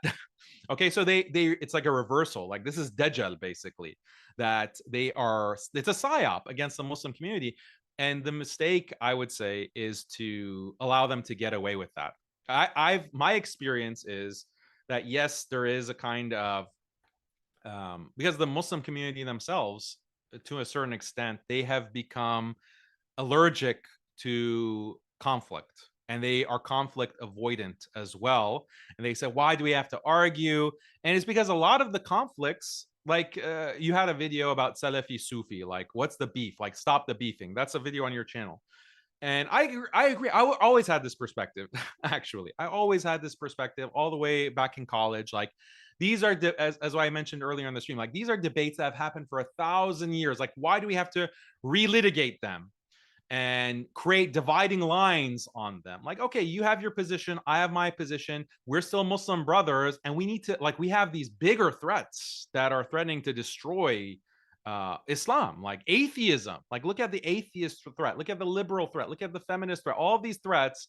Like, can we just put the ikhtilaf on this one mas'ala aside to unite against these bigger threats? I don't care if you're Salafi or Sufi, etc. That is my perspective. So because of those kinds of beefs, like now there's a kind of conflict avoidance that, okay, everything, any kind of conflict is basically like a Salafi Sufi, like a very academic, getting into the weeds of, oh, this point of aqidah that no one, like the average lay person doesn't understand. Like we're done with that. We're tired of that. The problem is that these issues now are political. They're devastating. They're threatening the interests of the Muslims. They're threatening to reshape orthodoxy as we know it. They're contradicting 1,400 years of scholarship. These are new deviances that are being pushed and are being costumed as being orthodoxy. So this is not like this is not analogous at all to a Salafi Sufi beef. Like this is an existential threat. And so at first, those people who are allergic to conflict, they get demotivated, or they get annoyed by these to say, oh, who is Daniel criticizing now? Or like people, when you were going after Hamza Yusuf, oh, who is Dr. Shadi criticizing now? But then you saw this yourself. They realized that, no, actually, this was really important because you educate them. You had multiple posts, right, on the study Quran, on Hamza Yusuf, because you got that reaction. You got people saying, oh, why talk about this in private? You need to talk about this in private. Take it offline. Why are you causing fitna? And then you explain, like, no, this is not just a matter of like a private personal beef. Like this is a matter of the deen. This is being promoted publicly. It has a lot of money behind it. This is being pushed. Like you educated your audience, and then they became 100 times more supportive of the haqq, of the truth. That's like the proof is in the pudding with that. And with all of these issues with these compassionate imams, I've experienced the same thing. Like people who in the past were like, Daniel, why are you causing this kind of fitna? Now they say like, wow, I can't believe that so much of the Muslim community was entertaining this idea of Muslims supporting LGBT rights. Like Muslims have to be libertarians, basically. Like so many of our Muslim youth today, they're libertarian in the sense that, yeah, why should we prohibit marijuana? Like why should marijuana be criminalized? Mm-hmm. Why should these drugs be criminalized? We need to have like laissez-faire, everything is open. Like, wait, aren't you a Muslim? Like, don't you understand that Allah has prohibited this, and there's actually had for, you know, drunkenness, and there's a reason that this is prohibited in the Sharia. And obviously, we're not going to be able to implement the had when we're living as a Muslim minority. But the underlying spirit, the underlying intention behind prohibiting these intoxicants is for the benefit of society. And we can't take a libertarian position on this, but you have many Muslim youth who they bought into this kind of libertarianism promoted by the Compassionate Imams, promoted by, you know, Compassionate Imams, campaigning for Bernie Sanders. Bernie Sanders was one of these major pro marijuana candidates, like we need to decriminalize marijuana. And so a lot of Muslims were pushing this in contraventions like the Quran, the Quran and Sunnah. So this is the kind of deviation that is very dangerous. And so the fitna is a temporary thing. It's temporary pain. But the overall, the harm that's caused by not saying anything is much, much worse. Two more points before we have to wrap up because it's nearing to 4 o'clock. A couple years ago, I think maybe 2 years ago, Sheikh Omar Suleiman put a video out almost doing bara'ah from liberal ideas. And a lot of the things that you were criticizing that he was not clear upon, he explained and seems to cut the tie with any shubha of liberalism. So some people may ask and say, well, why didn't you give him credit for that and elevate that? Because that's a great example of someone who, if there was a doubt about what he believed, he went out and he clarified it. What did you think of that video? And what do you think of those who say, well, elevate that so that others can do the same? I'm not sure exactly what video, because there were certain videos I saw. It's on his personal channel. Yeah, but even before 2 years ago. So about 2 years ago, I think he made bara of the Democratic Party because of October 7th. Is that what you're referring to? But even before that, like it was if before you go back that. 5 years, 4 or 5 years, he had a statement where he was saying, he was making statements like, we should not ally with these groups, we should not support LGBT rights. And he made these statements. And I criticized this. I criticized this because he made it seem like that was always his position, which is not the case. It was not his position, and his institute and what his institute was promoting was exactly the opposite. Like he had an entire justification. He had a paper like a Sunnah framework for allying with political groups. I forgot the verbatim title of it, but it was justifying like allying with some of these like pro-LGBT Christians and other left-wing groups. And that those papers are still up, actually. It's on like his institute, Yaqeen, and even Muslim Matters. And he's given lectures. Those videos are still up. And he's given like this elaborate justification for allying with these left-wing groups in contravention to like basic Islamic standards. So when he comes out and he made those statements, I didn't like the dishonesty of it, because he was fighting, him and his institute behind the scenes were fighting tooth and nail against me and getting me canceled, like literally canceled from events, like trying to get me blackballed from many places. And people don't see that. They see that Daniel is being aggressive, like he's the one who's really so angry. But behind the scenes, that's where they were really operating. And they were denying, like they were calling me a liar. They were smearing me. They sent out like the directors from their institute to come out and call me a liar explicitly, like in those terms. And then what they've ended up doing, so Omar Suleiman puts out a statement. He makes it sound like that's always been his position when it's not. Like the pressure has gotten so much because of the efforts of your detractors that now you are forced to basically to make this kind of statement, and you're not doing islah. You're not actually mending your ways. You're not actually undoing the damage that you've caused with the papers, with the videos, with all of that. And you're pretending like you always had the correct position. This is dishonest. And even the paper on LGBT, like supporting LGBT rights, and others. Like, they just took those papers down. They took them down, and they have a note, like, not that, oh, we made a mistake, we were wrong. Like, they didn't do any kind of islah. They just said that, oh, well, it's obsolete now. Like, this paper is not relevant, so we've archived it. Like, this is a kind of dishonesty that prevents the damage that you've caused from being mended, from being corrected. So if Omar Suleiman were honest, and he said, look, I had this position before and I was wrong. Our institute had this position before, we were wrong, and now we're going to correct that. We're going to undo the mistake. That's something that needs to be done. Like, that's something that I would respect, and that's something that we should demand as a community. Like, okay, you made a mistake, don't pretend like it's no longer there, like it's just under the carpet and we just forget about it. No, this was many years. Like, when I started making the criticism, it was like about 2018, 2019, and the retractions didn't come until like 2022, like 3 or 4 years afterwards.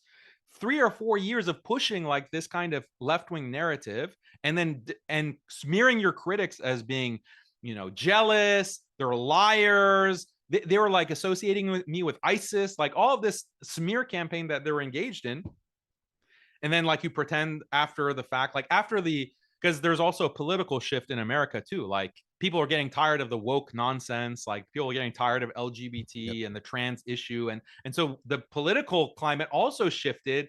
And then it became like more, and I think the Democrats also dumped them. Like, I think the Democrats dumped them, and so they weren't getting that same kind of access that they were getting with the Democratic Party before, and so it became less politically convenient to stick to those woke issues. So he quietly changed. And I'm supposed to like praise him for that. I'm supposed to pat him on the back, like, great job. Okay, now like all is forgiven. Like, no, this is part of the psyop, and I don't accept that. There's no like sense of accountability for the damage that's been done.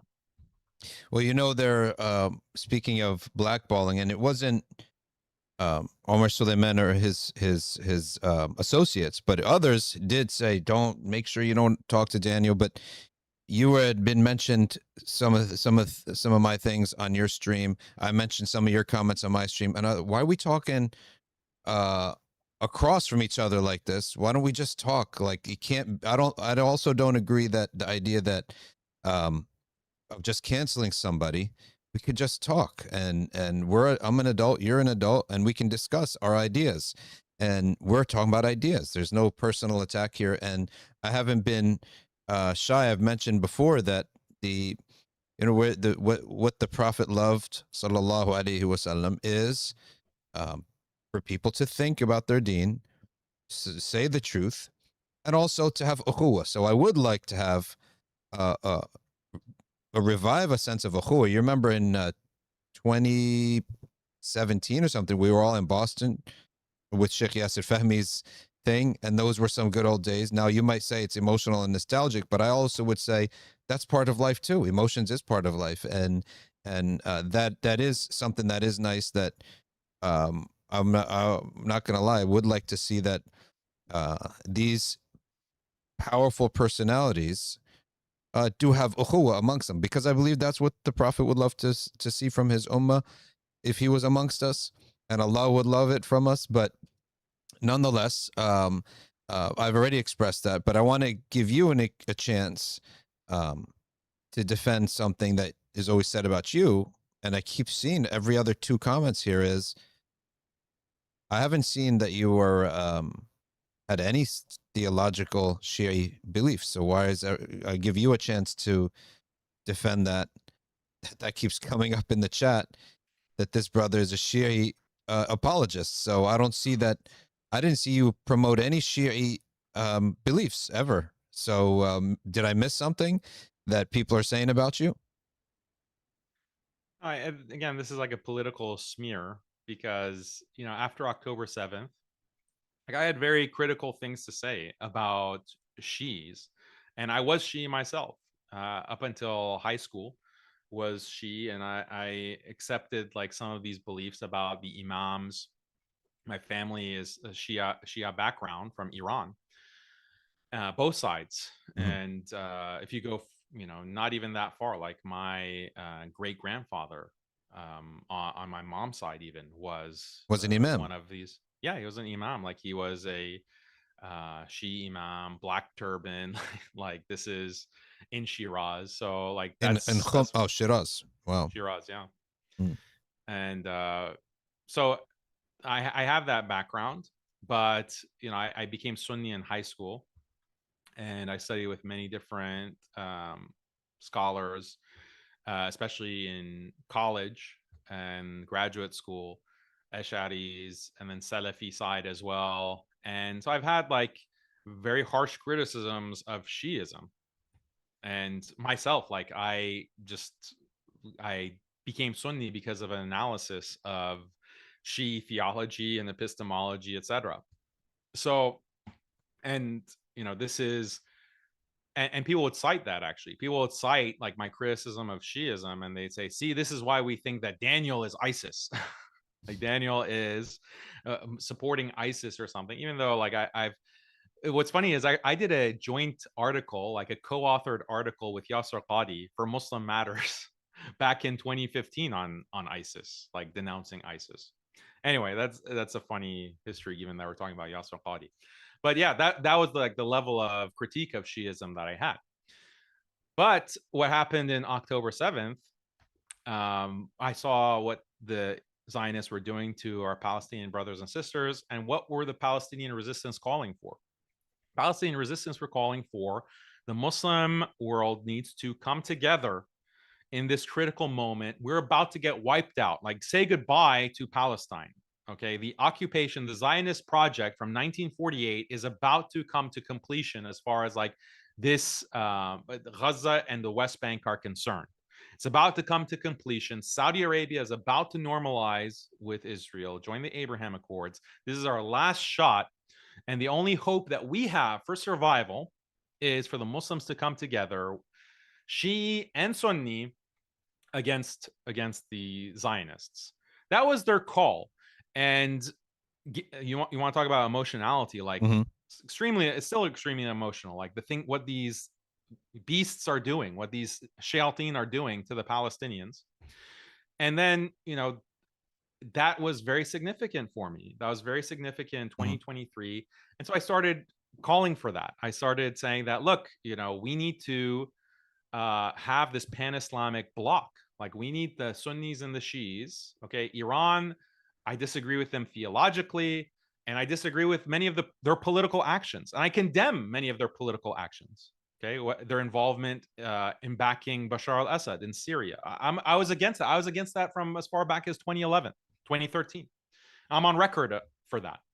But, you know, there's a bigger existential threat here. There's a bigger existential threat, and that has to be addressed. And for that kind of message, I was called a Shi'i, like I'm doing taqiyya, like I lie about being a Sunni, I'm actually Rafidi. All of these smears like came through, and I realized how like infiltrated the online Muslim Dawa really is because of the backlash. Like, what I express, what the Palestinian resistance is expressing, and what I'm expressing to support that is like standard Sunni belief. Like, this is the position of Ahlus Sunnah wal Jama'ah, actually, including Ibn Taymiyya, including what you know, the Wahhabis consider their sheikh. Like, even Ibn Taymiyya makes this explicit point about when the Jews and the Christians are attacking the Muslims, that you even support Ahlul Bid'ah, you even support the Shia, the Rafida, in fighting back. Like, this is coming straight from Ibn Taymiyyah. This is an overarching, Ghazali has the same point. Like, this is an overarching Sunni principle. But it's like, to express that online is going to get all of this backlash. I was very surprised by that. And other people who I thought were like also Sunni, like Orthodox, etc., like they were very hesitant to express this openly, and I was disappointed by that. Eventually, they came around, but like, that's how toxic. And so this is all politics. Like, again, theology militarized for a political agenda, which in this case is like a Judeo-Muslim kind of theology, Judeo-Muslim aqidah, tied to Wahhabism. But, you know, even Abraham Accord, Hamza Yusuf bin Bayya block, they're also a part of it. So yeah, this is what has caused this nonstop smear campaign. I was smeared by the compassionate imams And then after October 7th, I'm being smeared by this other side, this other faction. But again, the underlying theme, like what connects the compassionate Imam side, the liberal reformists, and the Wahhabis, they're marshaling theology for the sake of a political program. That's what makes them so toxic, such a problem that they have to be addressed. Whereas, like, if someone is going to be very insistent on, I don't know what issue, like Mawlid, okay, on Mawlid or on the issue of the Sifat, like, okay, these are old issues, like 1,000-year-old debates, whatever. Like, I think some positions are more justifiable than others, but it's not even something that is relevant to the existence of Muslims moving forward. Like the existence of Muslims, literally the Palestinians are being genocided, and Israel is not going to stop with them. They're going to continue to expand. Like, this is an existential threat. And where is the unity in opposing that? Yeah, and not only that, you don't know what percentage of these reactions to to those comments are paid operations. They're paid.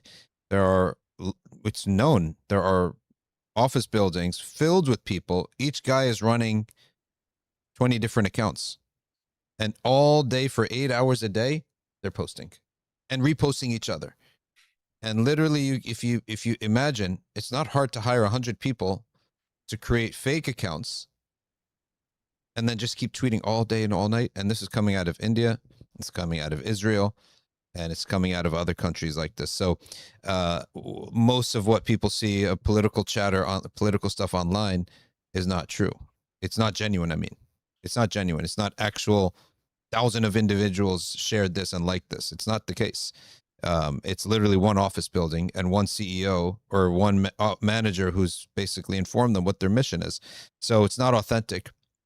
But we reached our time. Is there any last thing that you'd like to say? I mean, I thank you for coming on. And I explained before, everybody should get a chance to talk if they're willing to talk. And we're here willing to address all my questions. I didn't shy off in saying, making certain suggestions or questioning certain decisions. And so I think that's how it should be with everyone in the community. You isolate someone or blackball someone, you're just asking for an extreme to come out of there. You're better off talking, right? And no one's going anywhere.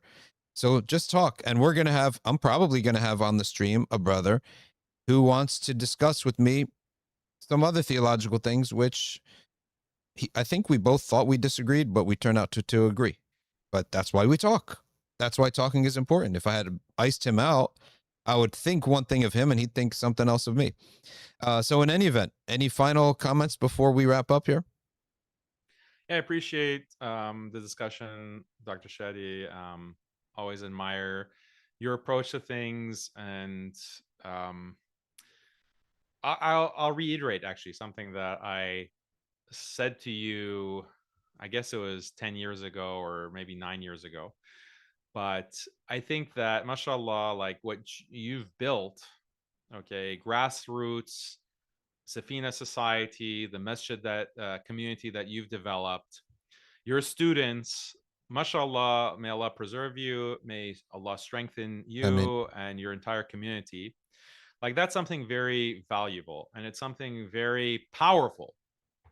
And they're like these weeds, these parasites, they want to take advantage of that. They want to take advantage of you, and they're going to present themselves as being more successful or being like more connected, more wealthy, more influential than you. And I think it's a facade, like exactly as you're mentioning with the bots. It's not genuine. Like, these are bots. It might be literally people in an office building, like in a bot farm, or it might be even AI now can create these kinds of social media signals.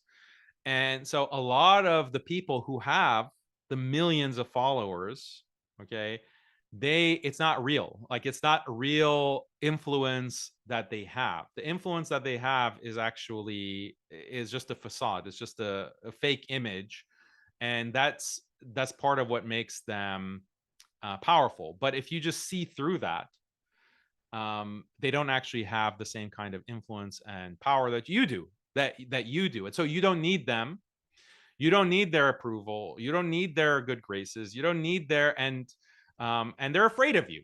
They're afraid of what Dr. Shadi al-Masri will say, because Dr. Shadi al-Masri is principled. Dr. Shadi al-Masri is, and I go back to the Hamza Yusuf thing that defined like my understanding of who Dr. Shadi al-Masri is. Like, he has all of this to lose by speaking out about this person, about this issue. He has so much to lose, but he's doing it nonetheless because it's necessary. And he doesn't care how well connected Hamza Yusuf is, like who he knows internationally, like literally heads of state within the American Muslim community, like the amount of money that he can marshal. Dr. Shadi is not afraid of that. He's not going to be bought by that. He's going to say what is needed to say. And that's very powerful. Like, and that's the power of truth. Like, that's the power that truth gives you. And this is the statement of Omar radiallahu anhu, who was, when he first became Muslim, Sayyidina Omar wanted to go and pray at the Kaaba as Muslims. And even though the Muslims were a minority and the Quraysh were torturing, literally torturing the Muslims, he said, we're going to go pray in the open, in the Haram. And some of the Sahaba were questioning that, and they say, aren't we on the truth? That's not al-haq. Like, that was his statement. And the power of that statement is that the truth has so much weight. The truth has so much power, intrinsic within itself, that defies all the dunyawi asbab that we see around us. That the truth has such ontological, metaphysical power, spiritual power, that no amount of like these dunyawi artifices can block it. Mm-hmm. And so that's what it's something that but continue to be on that path, and may Allah preserve you and protect you. And thank you so much for inviting me. And it's my pleasure. And it was really been a long time coming. And,